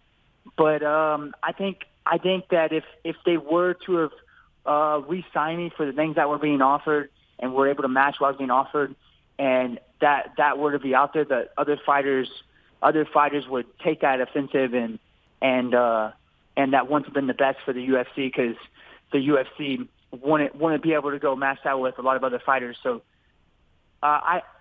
you know what? I once a year ago I wouldn't have thought that I want to be fighting for the UFC right this second, but I guess things are always changing, and you're always striving for your best and becoming better. So, are you hopeful to go back one day? Would you keep that door open, or are you done? Well, you know what? I'm super grateful for everything the UFC's done for me and everything Dana White's done. And you know what? You never, I guess, shut the doors to things that you don't know for sure. Like just like you didn't know a year ago that I want to be fighting for the UFC. So you never know.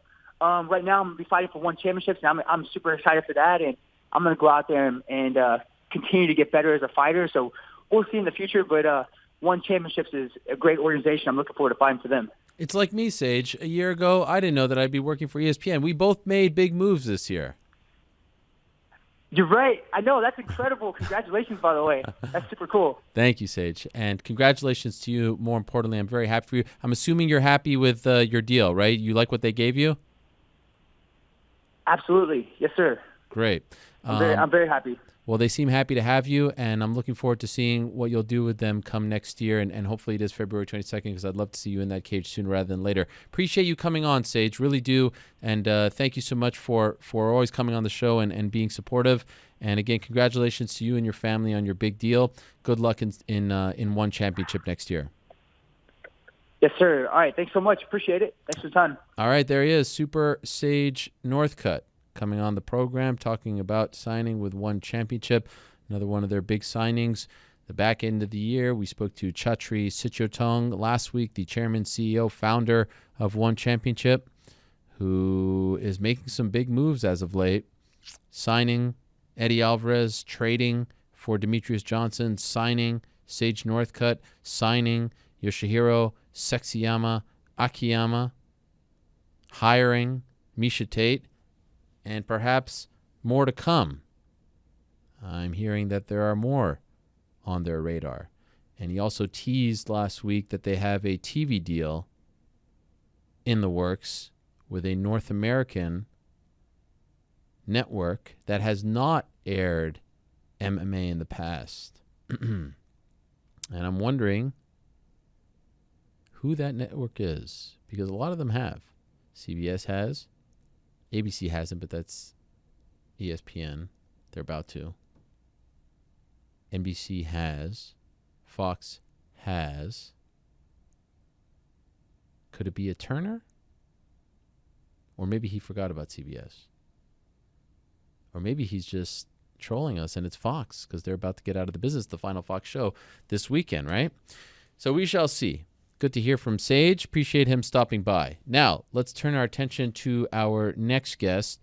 Had a very successful UFC debut back in October, winning via head kick. Very impressive finish. I do believe we featured it in our much coveted cold open on the Ariel and the Bad Guy program. He is the pride of South Africa. A lot of you have been asking to hear from Don Madge on the program, and he is currently in the United States, in Southern California to be exact, training with Chris Cyborg, very close to Chris Cyborg and her fiance, and has been training with her for a little bit now and is one of her main sparring partners as she's getting ready to fight on December 29th against Amanda Nunes. Let's say hello now to Don Madge, the pride of South Africa, for the first time on the program. He joins us now via the phone. Don, how are you? Hey, Ariel. Thanks for having me on the show, man. Yeah, it is a pleasure. And a lot of people I know in South Africa are excited that you're on the program and excited to hear from you. So there's a lot to discuss. First, I'm curious, how did you link up with Team Cyborg, and not just link up with them, how did you end up being one of her main sparring partners? Her boyfriend, Ray, me and him, we go way back. I met him in Thailand, I think in 2009. When I was sponsored by Tiger Muay Thai at the time, and he was teaching Brazilian Jiu-Jitsu. We've been friends since then, and when she was about to fight Holly Holm, she needed a tall southpaw, and he reached out to me, and I said, of course, who would turn down an opportunity like that, I'm super, super honored to even be a part of her camp and to be one of her sparring partners, And what is it like sparring someone like Chris Cyborg? I mean, I can completely understand why she needs to fly me out. She can't spar with girls. You know what I mean? She's an animal. It's inspiring to watch her train and see how hard she works in the gym. And I think this performance is going to be her best yet. And we're actually looking at photos of you training with Chris. These are taken by a friend of the program, Scott Harano from the Chris Cyborg gym. And it's amazing to see. And I'm wondering, like, when you're sparring here, how much do you weigh and how much does she weigh? Because she actually looks bigger than you. I mean, those photos were from last year when we were preparing for Holly Holm. Okay. I mean, I usually walk around about 180, 175. I think I was about 170, 172 back then. and she was probably sitting at about 165. So we're pretty similar in weight. Now, I mean, right now I'm a little bit bigger. I'm about 180, 182. So I'm a little bit bigger than her right now. But, you know, she's a muscular and strong, athletic woman, you know, so she can hang in there with most guys my size, you know what I mean? Yeah, clearly. And I know she's sparred with men in the past. You mentioned living in Thailand and training in Thailand. From what I understand, the story was, and correct me if I'm wrong, your father was a boxer. He passed away, and shortly thereafter you moved to Thailand and really lived the life of a Thai fighter. You slept on floors. You didn't eat for days. Is that accurate? Yeah, I mean, my dad boxed a little bit, and I mean, as soon as I got the chance to go to Thailand, I did. You know, I lived in Thailand. I lived the traditional Thai Muay Thai life. Fought for money, fought to feed myself, and you know, moved up the ranks as I competed. Okay, and was that the beginning of your combat sport journey, or did you train prior to that? I mean, pretty much. You know, I did other martial arts like coming up through school, like judo and karate and a bunch of other stuff. But Muay Thai was the one that really caught my interest. You know, once I started training Muay Thai, I was hooked, and I think I trained for 6 months, and I had my first Muay Thai fight, and ever since then I just never looked back. You know, as soon as I got the opportunity to go to Thailand, I did, and as soon as I got the chance to compete, I lapped up every single opportunity and fought as much as I could. You know, I think the most I fought once was 3 times in like 9 days. I just tried to take as many fights as I could and get as much experience as quickly as possible, you know. And you were around like 17 years old, right? Yeah, I mean, the first time I went, I think I was 16, and I was a kid. I was a kid, and you know, going to Thailand by myself and just living the Thai life, you know, putting myself out there and trying to learn as much as possible and get as much experience as quickly as possible. I mean, when you go to Thailand, you meet kids that have had like 45 fights that are under the age of 10. So once I got there, I realized, you know, the best way to learn is through experience, and I try to make that happen as quickly as possible. I'm always curious how people sort of develop the dream of becoming an MMA fighter, because the sport is relatively young, especially people who come from countries where, you know, there is no face of MMA, so to speak. There's no one, you know, someone in Canada growing up, you see George St. Pierre, like, it makes sense. He's like me.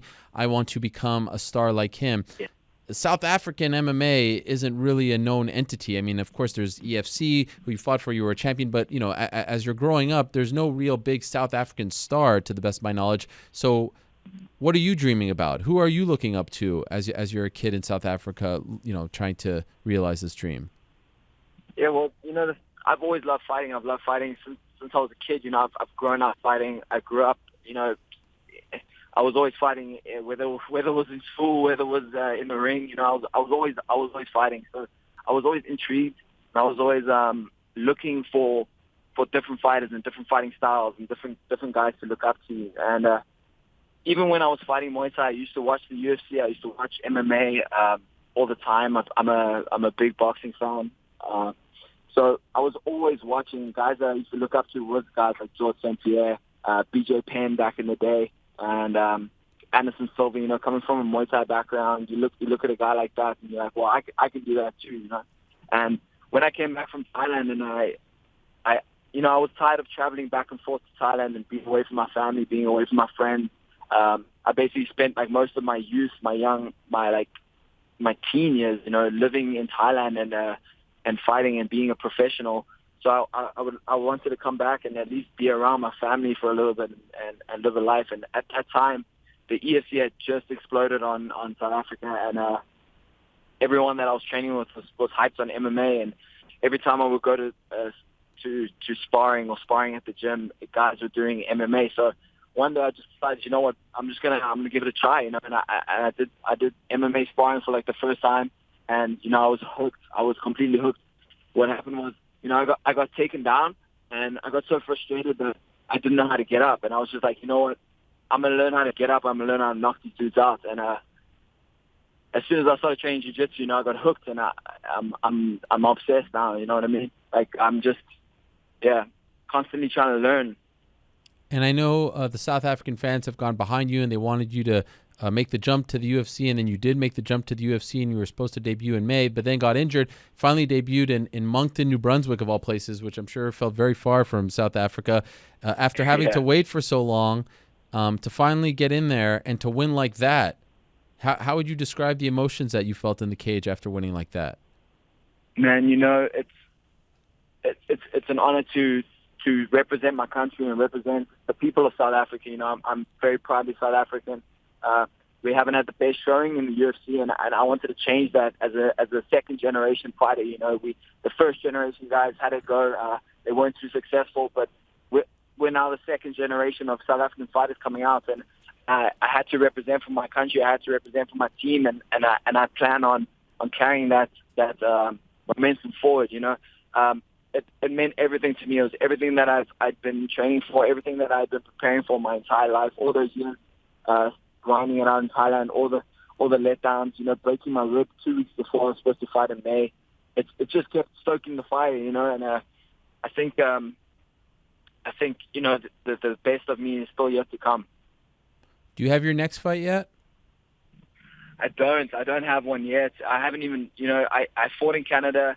I basically came straight to California to start camp with Chris. I haven't even been home to see my coach and my team and discuss the fight, what I did right, what I did wrong, what's next, what's the plan going forward. So as soon as I get back, we'll sit down and we'll discuss what we want to do next, what date we're looking at, look at different opponents, and then we'll get in touch with my management and get things rolling.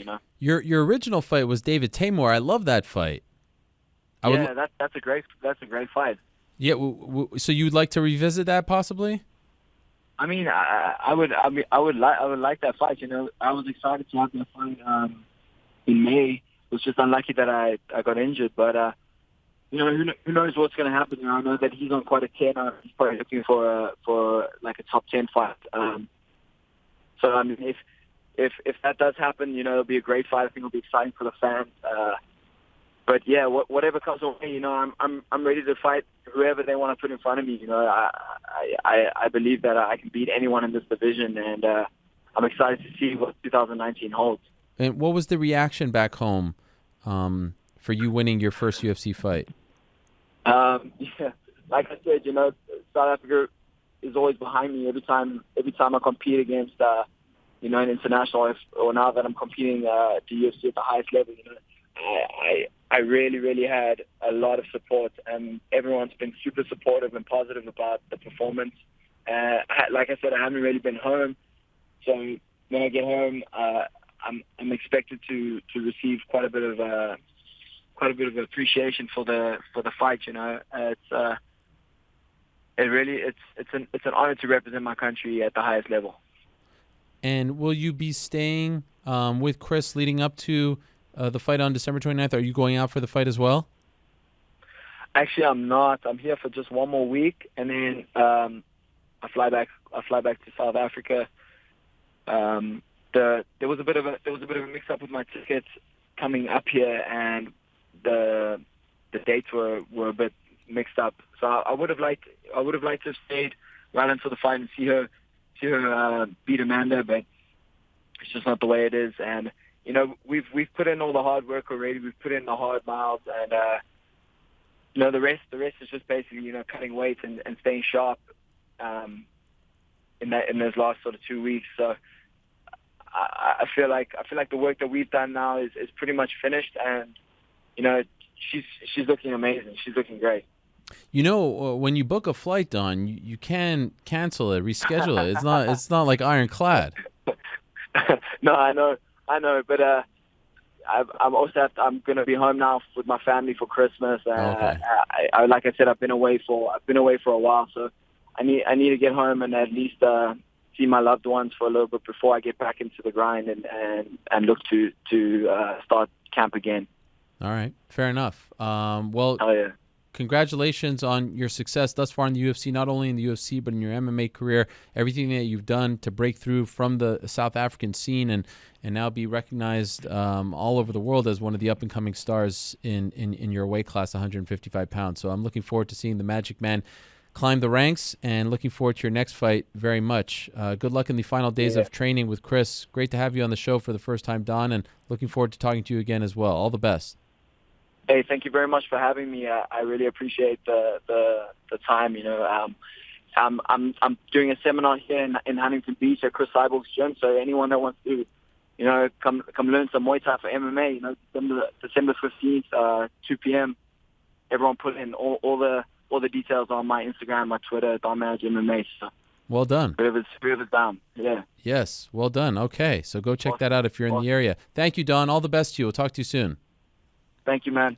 All right, there he is, the Magic Man, Don Madge, coming off a tremendous debut back in October, 28 years young, fighting in the lightweight division, hailing from Cape Town, South Africa, but for now, a main sparring partner of one Chris Cyborg as she prepares for Amanda Nunes on December 29th. And how about Amanda Nunes' partner, Nina Ansaroff, winning her fight on Saturday night against Claudia Gadelha, and all of a sudden, this is a woman who not that long ago was talking about retirement, and now she's beating one of the top contenders at 115. Now, not that long ago, Claudia Gadelha was fighting Joanna Jędrzejczyk in a very close fight for the belt, and all of a sudden, Nina Ansaroff is a contender, and no longer just Amanda Nunes' partner, like a legit player at 115 pounds. That's now 4 wins in a row for Nina Ansaroff. Wins over Claudia Gadelha, Angela Hill, Randa Marcos, Jocelyn Jones, Leibarger. No slouches. So that was another big performance on Saturday night at UFC 231.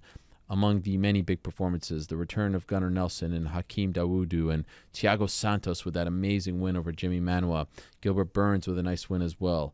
Brad Katona, what about that ending? Diego Lima with the knockout punch. Carlos Diego Ferreira with a big win. And Alexander Rakic surviving the illegal blows. And yes, they were illegal. Chael was wrong on our show on Saturday night. Yes, they were illegal. All great performances, but none better than Max Holloway's performance. What a win, what a comeback for Max Holloway. Maybe the comeback fighter of the year after everything that he's been through.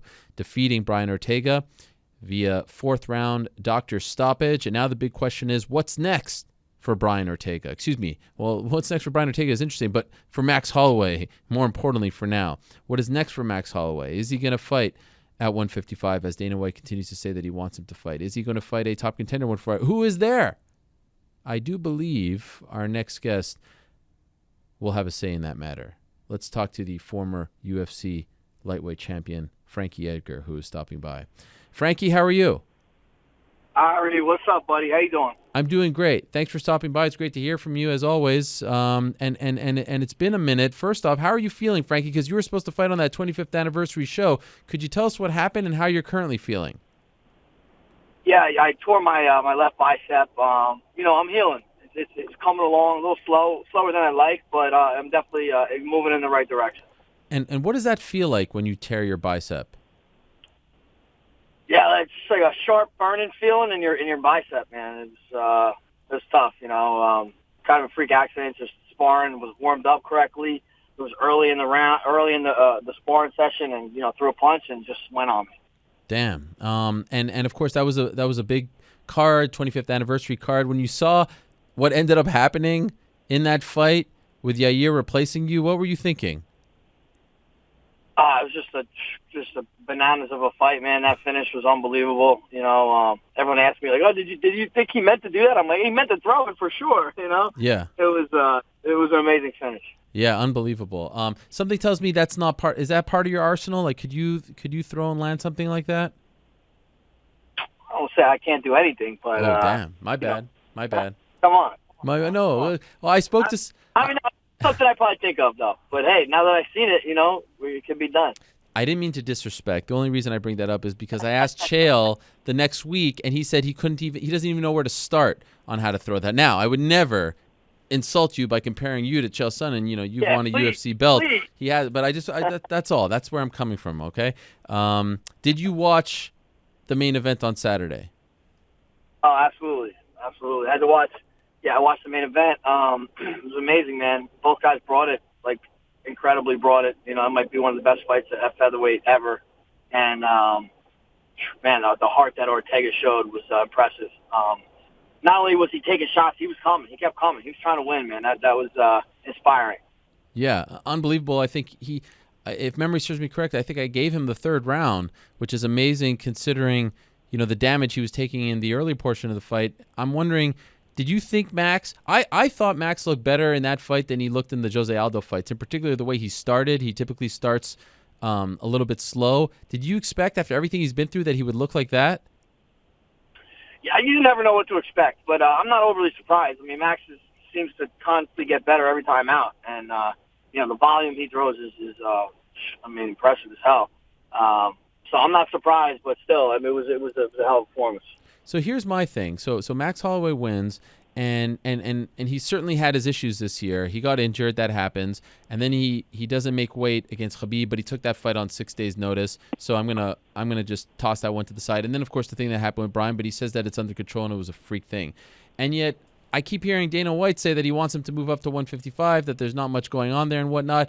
And then I say, what about our old friend Frankie Edgar? And I'm not just saying this because you're on the show, but he did take a fight against Brian Ortega on very short notice. He was supposed to get a title shot, then came back and won against Cub Swanson.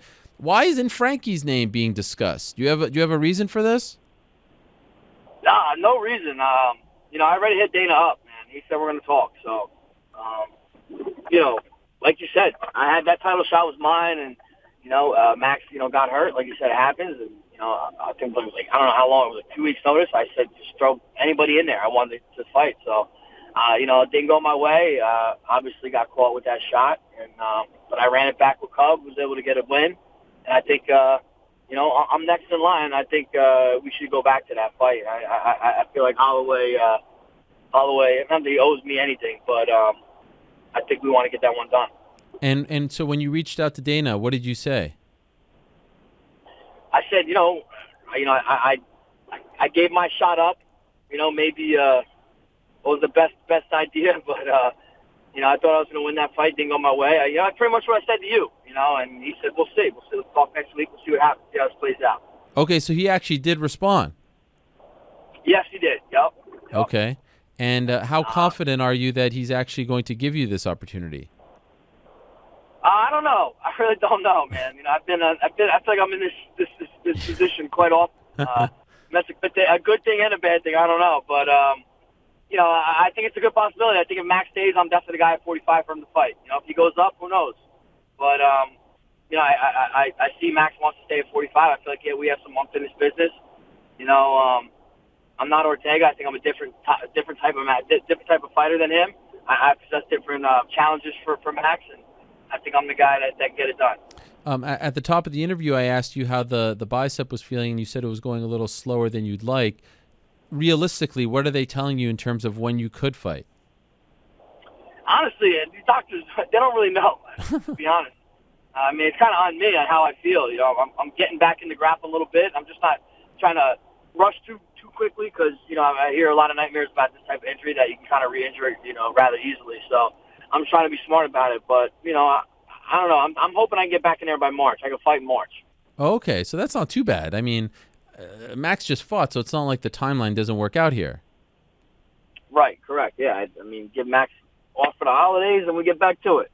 Okay. Do you feel like, are you getting hit up a lot? Do you feel like the people are behind you on this one? Because as you know, it's very important to have the people behind you if you're trying to sort of rally the troops and get the title shot, which I know is an annoying byproduct of the game, but it's just kind of the way it is.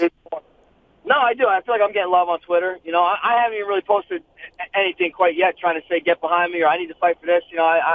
People know what I want, man. Come on, I've been asking for this shit every day since I've been in it, Yeah. And I'm always the guy that's considered because I do the right things to make it happen. And, again, I'm always there for the UFC, always willing to jump in when they need me or let someone replace someone that got hurt, no problem. So now it's my time. Do you think about that Ortega fight a lot, and now do you regret taking it? No, I don't regret anything, man. It's shoot or shoot. You know what I'm saying? And yes. I'm a fighter. I had to fight. What are we gonna do? I'm not gonna sit on the sideline. I'm not that type of guy.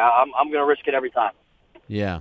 And then, of course, like just to remind people, because I feel like it's been so long ago, you did fight again since then, and you beat Cub Swanson rather convincingly. So it's not like you're just coming off that loss and asking to run it back. You went back to work. Probably, and now, again, it feels so long ago. Remember, everyone thought that you were crazy for running it back that soon. And you just kind of put a stop to all of that. Yeah, I think it was 6 weeks maybe. I came back and everyone was telling me, "Oh, don't do that." The people that only 10% of people that come back that quickly win. I'm like, get out of here with that bullshit. Come on. Yes, I think you were responding to an ESPN article when you were talking about In the Cage. But yeah, you proved that was pre-Ariel though, right? Yeah, that was pre. You? Yeah, I came in there and I cleaned some things up. Give him a pass. Give him a pass. Very, very astute of you. See, anyone who's saying that Frankie Edgar is not sharp in his old age, very astute on your part. Yeah, that was a couple of months before my time. When you watch Max, Frankie, what impresses you most about him right now? I think it's pressure. It's the pace that he puts on, man. It's scary. It's a scary pace, and you watch guys like that, and you like. As a fighter, like, damn, that's fucking tough to live up to. But I woke up the next morning saying, damn, that's a challenge that I want to take on. Can I deal with that kind of pressure? What challenges can I give at Max? What can I make him stumble on a little bit? And that motivated me big time, that fight. I see people, including Chael, like going on Twitter and saying like, oh, this just reminds us how good Conor McGregor is because he beat not only Max but he beat Jose Aldo. I don't necessarily subscribe to that. I think the Max Holloway that Conor beat back in 2013 is a completely different guy than the guy who's fighting this weekend. Do you agree or disagree? No, I do agree. He's constantly getting better and better. I mean, that was 5 years ago now. Yeah, that's a long time ago, especially when he's only 28, 27, so he was only 22, 23. You know what I mean? That's a big difference right there. And MMA math doesn't really work like that way either. That's right. Yeah, I agree with that. Typical Chael for employing that kind of math. I would like to see the fight. I think we're starting to talk about Max being one of the all-time greats at 145. I feel like you're the kind of guy that he needs to get by if we want to seriously start to have that conversation. So I hope it happens. In summation, Frankie Edgar wants a title shot. He wants to fight Max Holloway around March, April, right? That's what we want. Yeah, I do. And like you said, they're calling him the greatest featherweight right now, and there's like two guys that I definitely don't want to leave my career without fighting. Max is one of them because everyone's calling him the best, and Conor's another. If Max goes up to 55, fight someone else, and Conor wants to fight, that's the fight that I'd be into too, man. He's going to be the most popular fighter of my generation, hands down. It's going to suck when I'm an old man and talking to my grandkids, and they're going to ask, hey, did you fight Conor McGregor? And I'm going to have to say no. That's going to suck. Yeah. Are you still holding on to that dream, or do you think that time has passed? I don't know. You never know, man. You really never know in this game. We've seen crazier shit happen, on a weekly basis. So we don't know. Obviously, Max is what I'm going for. I want that title. That's really what my aim is. He tried to fight you in March when Max pulled out, right? I don't know about all that. You don't buy it? I don't buy. No, not for $1. Wouldn't it be something if you say that there's two guys left that you want to fight and both of them move up instead of fight? Not to say that they were they're ducking you necessarily, but it's like the exact same thing all over again. Yeah, for sure. I'm getting. I should just go back to 55. You know what I mean? That's where all the fun is. Yes. Don't tell that to Mark Henry. He's trying to get you down to 135. I know. They fuck 125 maybe. Well, not 25. That's dead. But is he still pushing that? Not really. He knows I'm a little hard-headed, So all right. I think we move past it for now. For now, Max Holloway. That's what we want. All right. Yes, sir. Frankie, Max Holloway. Let's do it. Appreciate it as always. Good luck and get well soon. I hope you heal up soon. Yeah. Thanks, Harry. All right. Take care, bud.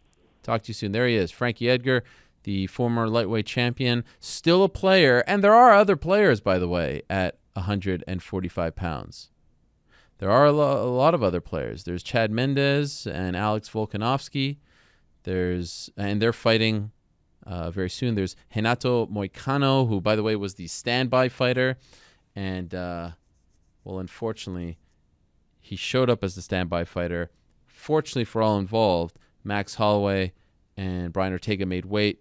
No incidents. However, he missed weight. Moicano missed weight. He showed up at 146 and then elected not to continue with the weight cut, which made no sense because the other two already made weight. And apparently, according to Dana White, they're paying him, which I think is a nice gesture, and I think the UFC should be applauded because essentially he did not do what he was asked to do, which is come in, make weight so that you can fight for the belt. Not just make weight, make championship weight so you can fight for the belt. But once he didn't, now you're no longer a standby fighter. But they still paid him, apparently. So, a nice gesture. Worth noting. All right. Let us move along. We've got a late edition guest, my friends, a breaking news guest, if you will. So in the second hour, we talked to Tyron Woodley, the welterweight champion of the UFC, and we talked to Ben Askren.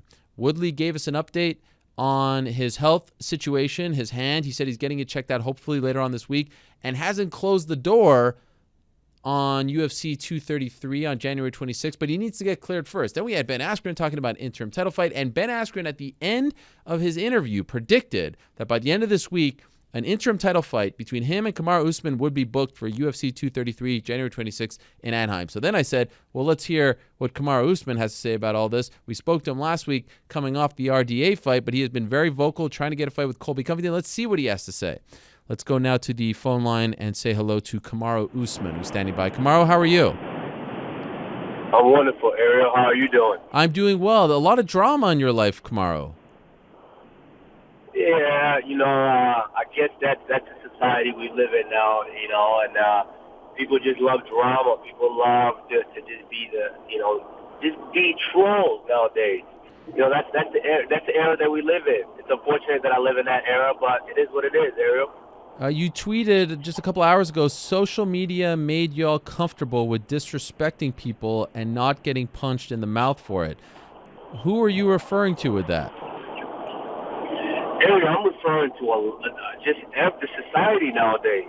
Nowadays we live in a society where someone could just pick up their phone and tweet something at someone. You could tweet LeBron James and say, you effing suck because because he didn't score 50 points in this game. That's the era that we live in. And obviously, specifically, I'm referring to just a couple of guys that are in my division, in my sport, that are kind of essentially, basically trying to create some clout for themselves. So that's not just for anyone in particular. That's just for the society that we live in as a whole right now. Okay, who are these people? Who are these people? Oh, there's too many. I mean, come on, Ariel. Like, I'm sure you get tweets all the time, every day, every other day, of people just talking crap or just trying to get some clout for you to respond to them.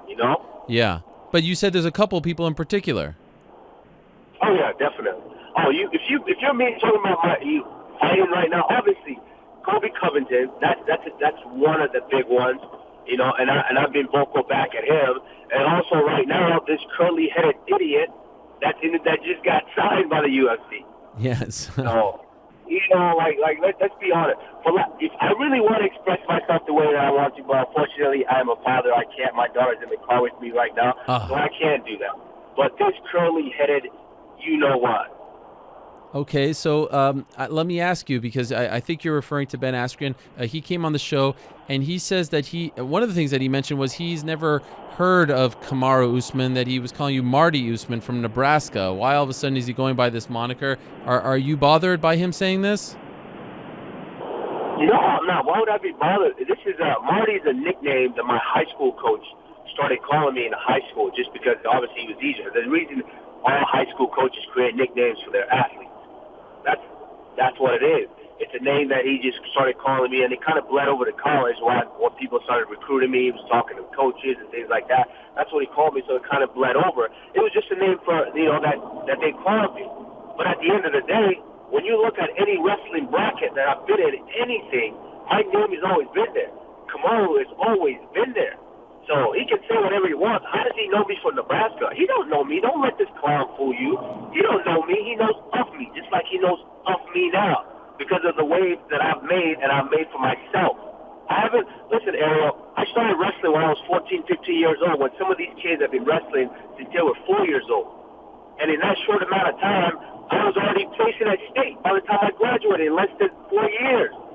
When I went to college, in that span of 4 years, I was a 3-time All-American and a 2-time finalist and a national champion. Now, a lot of these guys are like, oh, those Division II. Division II or not, I beat the shit out of a lot of Division I's and a lot of Division I champions.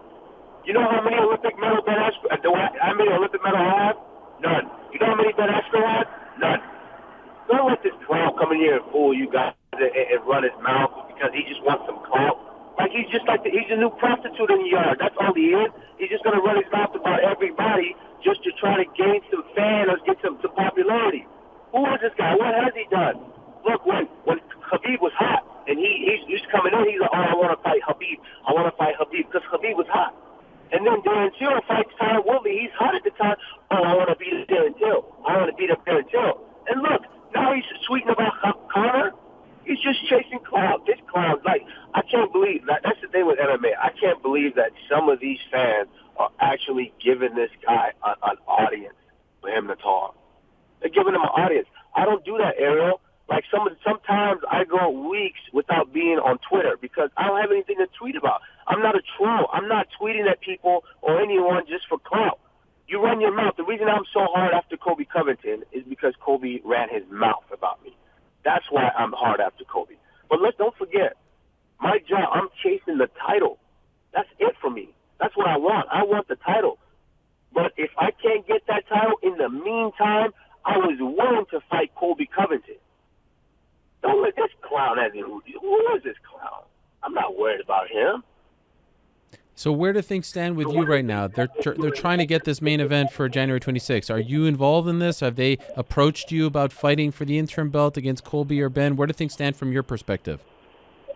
Okay, this is how things went, and I'm gonna break the whole scheme down for you. Okay, they want Tyron Woodley to fight Colby Covington. That's fine. That's a fight that they wanted to make. They've been trying to make. That's fine. I understand that, and I'm next in line. They've said that, and I'm cool with that. But they're not willing to set a date and fight. Tyron goes on TMZ and says, "Oh, my hand is good. I want to fight in January or maybe March." And then when the UFC approaches him, he's not willing to set a date down. What is that? If you're willing to fight, then set a date. But since he wasn't willing to fight, the UFC said Kobe's ready to go because Kobe went on MMA Junkie on Monday and said, "Hey, I'm good. I've been good. I've been ready to fight since November." So if he's good to fight, and with Kobe, it's personal. Whether I'm injured or not, it doesn't matter. I'm fighting Kobe. That's what is personal for me. So I was willing to fight Kobe. That was the case. Kobe said he's okay. Tyron said he's okay. But why don't you guys set the date and freaking fight so the winner could come get these hands by me? They're ducking and dodging each other, playing this little game with the UFC. That's the frustrating thing. That's it. You know, and I'm on the sideline saying, I want the winner. Give me the winner. Give me the winner. If Tyron doesn't want to fight and Kobe's ready to fight, I'll jump in there and fight him because that one is personal. If Kobe doesn't want to fight, I'm next in line. I will fight Tyron Woodley. Who is this curly-headed idiot that hasn't earned anything? Look, Ariel, people come in just to run their mouth for clout and to try to just, ruffle some feathers and get people to buy into it. That's exactly what this guy is doing. Get people to buy into it. The last time someone did that, I ended up fighting Emil Meek that was 1-0 in the UFC. Injured or not, I went into the fight and made it look easy. It was a lose-lose for me. It's always a lose-lose. I'm the guy who continues to fight guys that don't deserve to fight me. I've proven myself. I've dominated each and every one. I am 9-0 in the UFC. The last people who have done that have all fought for titles. Like, what are they talking about? It's not even nothing to talk about. Ariel, let me ask you a question. A fight for an interim title when the champ says he can fight in January. Yeah. Does it make any sense to you? No. It makes no sense. And I would like to see everyone involved say, no mas, no more of this. You just stripped someone of the interim belt. The guy just fought in September. This is a mess of a situation. Again, I'll reiterate to you, it's not your fault or Colby's fault or Tyron's fault or Ben's fault that the UFC can't find a main event. The optimal fight is Tyron versus Colby, and then you fight the winner. Same thing that I said last week to you. So that's what I'd like to see happen. This has turned into a mess. And so I'll ask you about the prediction that Ben made. He said he's going to fight you. That fight is going to be made by the end of the week. Is that total BS? Is there no way in hell that fight gets made? Listen, Ariel, I'm a realist. I'm the type of person who never says never. You know, it is what it is at the end of the day. But let's be honest, I will flatline that curly-headed fuckboy. That's pretty much it. I will flatline him. Earmuffs, babe. Earmuffs. I will flatline that dude. Like, let him run his mouth all he wants. I will flatline him. The real problem here is Tyron. I'm tired of being nice, you know. Listen, everything aside, I have mutual respect for Tyron, man. I think he's a phenomenal guy. He's been a great champion. But he creates a lot of these problems. And I understand, you know, part of his argument of him saying that, hey, you know, I've been fighting for, very, very frequently. I want a little bit more time in between. I understand that. They come out and say that. Don't come out and say you're fine and you're ready to go and then not defend your belt when they ask you to fight. That's the problem here.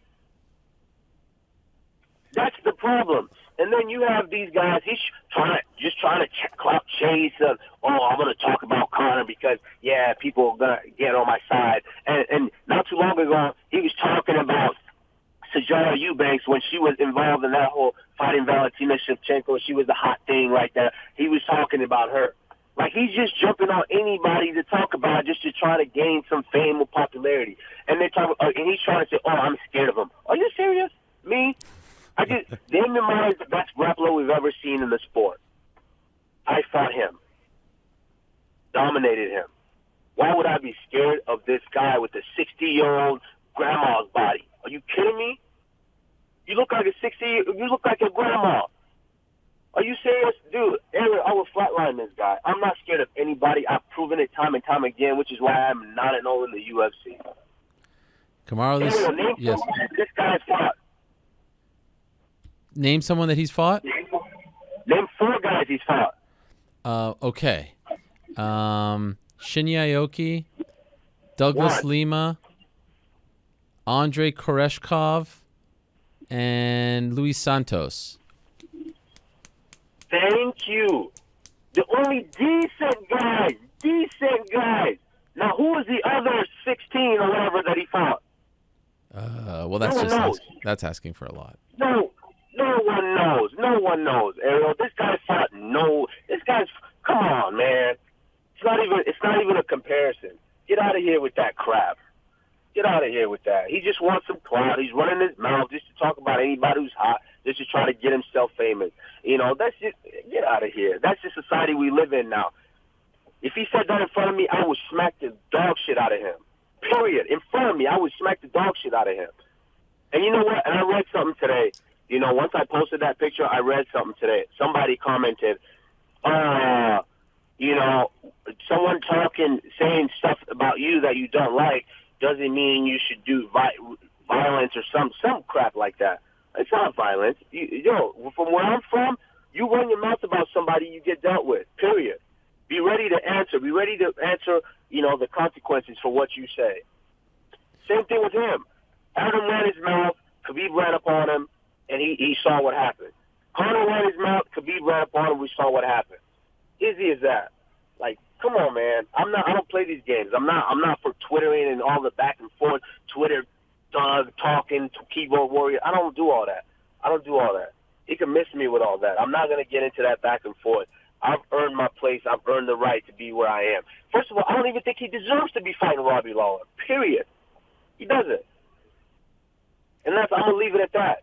That's the step. I'm going to leave it at that. He can say whatever he wants to say. Ain't nobody scared of him. I'm not scared of anybody. I've proven that. And I'm going to leave it at that. Well, this has been incredible, Kamaru. I could see how fired up you are. I really appreciate you coming on. Unfortunately, we have run out of time, but thank you so much for jumping in at the end because I wanted to hear from you and get your side of the story. Good luck with how all this unfolds. I hope it works out in your favor. And again, thanks for coming on and giving us your side of the story for the second straight week. And by the way, great outfit in Toronto, as always. I appreciate it. Thank you. All right, Kamaru Usman stopping by at the buzzer. We have run out of time. And again, everyone back in Bristol probably hating me. But look, I'm trying to make fights here. I'm trying to clean up a situation for the UFC on their behalf, all right? This is God's work that we're doing here. We're playing matchmaker here, all right? They can't figure it out. We'll figure it out. You can hear my music, Jake. What a day it has been. A memorable day here on the program. Want to thank everyone who tuned in. Want to thank everyone who stopped by. Oh, great. No music. I can keep going? This is phenomenal. There's the damn music. A word to the wise, we will be talking about UFC 231 in my week or a few days in Toronto on the post show with New York Rick, so do stay tuned for that. It'll be on a brand new YouTube channel that we have. Have you heard of it? It's youtube.com/ESPN MMA, and it is blowing up, as the kids like to say. So thanks to all who have expressed their excitement over that, and thanks to all who have subscribed. Please subscribe. You get notifications. It's very fun. All right. Thanks to all our guests. Valentina Shevchenko, Jessica Ige, Ilima-Lei Macfarlane, Tyron Woodley, Ben Askren, Dan Ige, Becky Lynch, Sage Northcutt, Don Madge, Frankie Edgar, and Kamaru Usman. What a fun day it has been. On the post show, we'll talk 231 and the aftermath. We'll talk a little TJ Cejudo. We'll talk about Greg Hardy.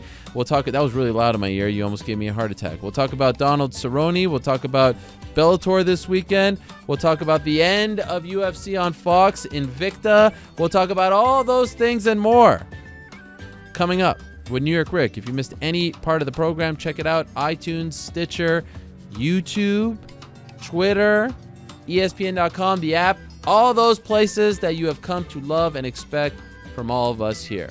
Back next week, same time and place till they say peace.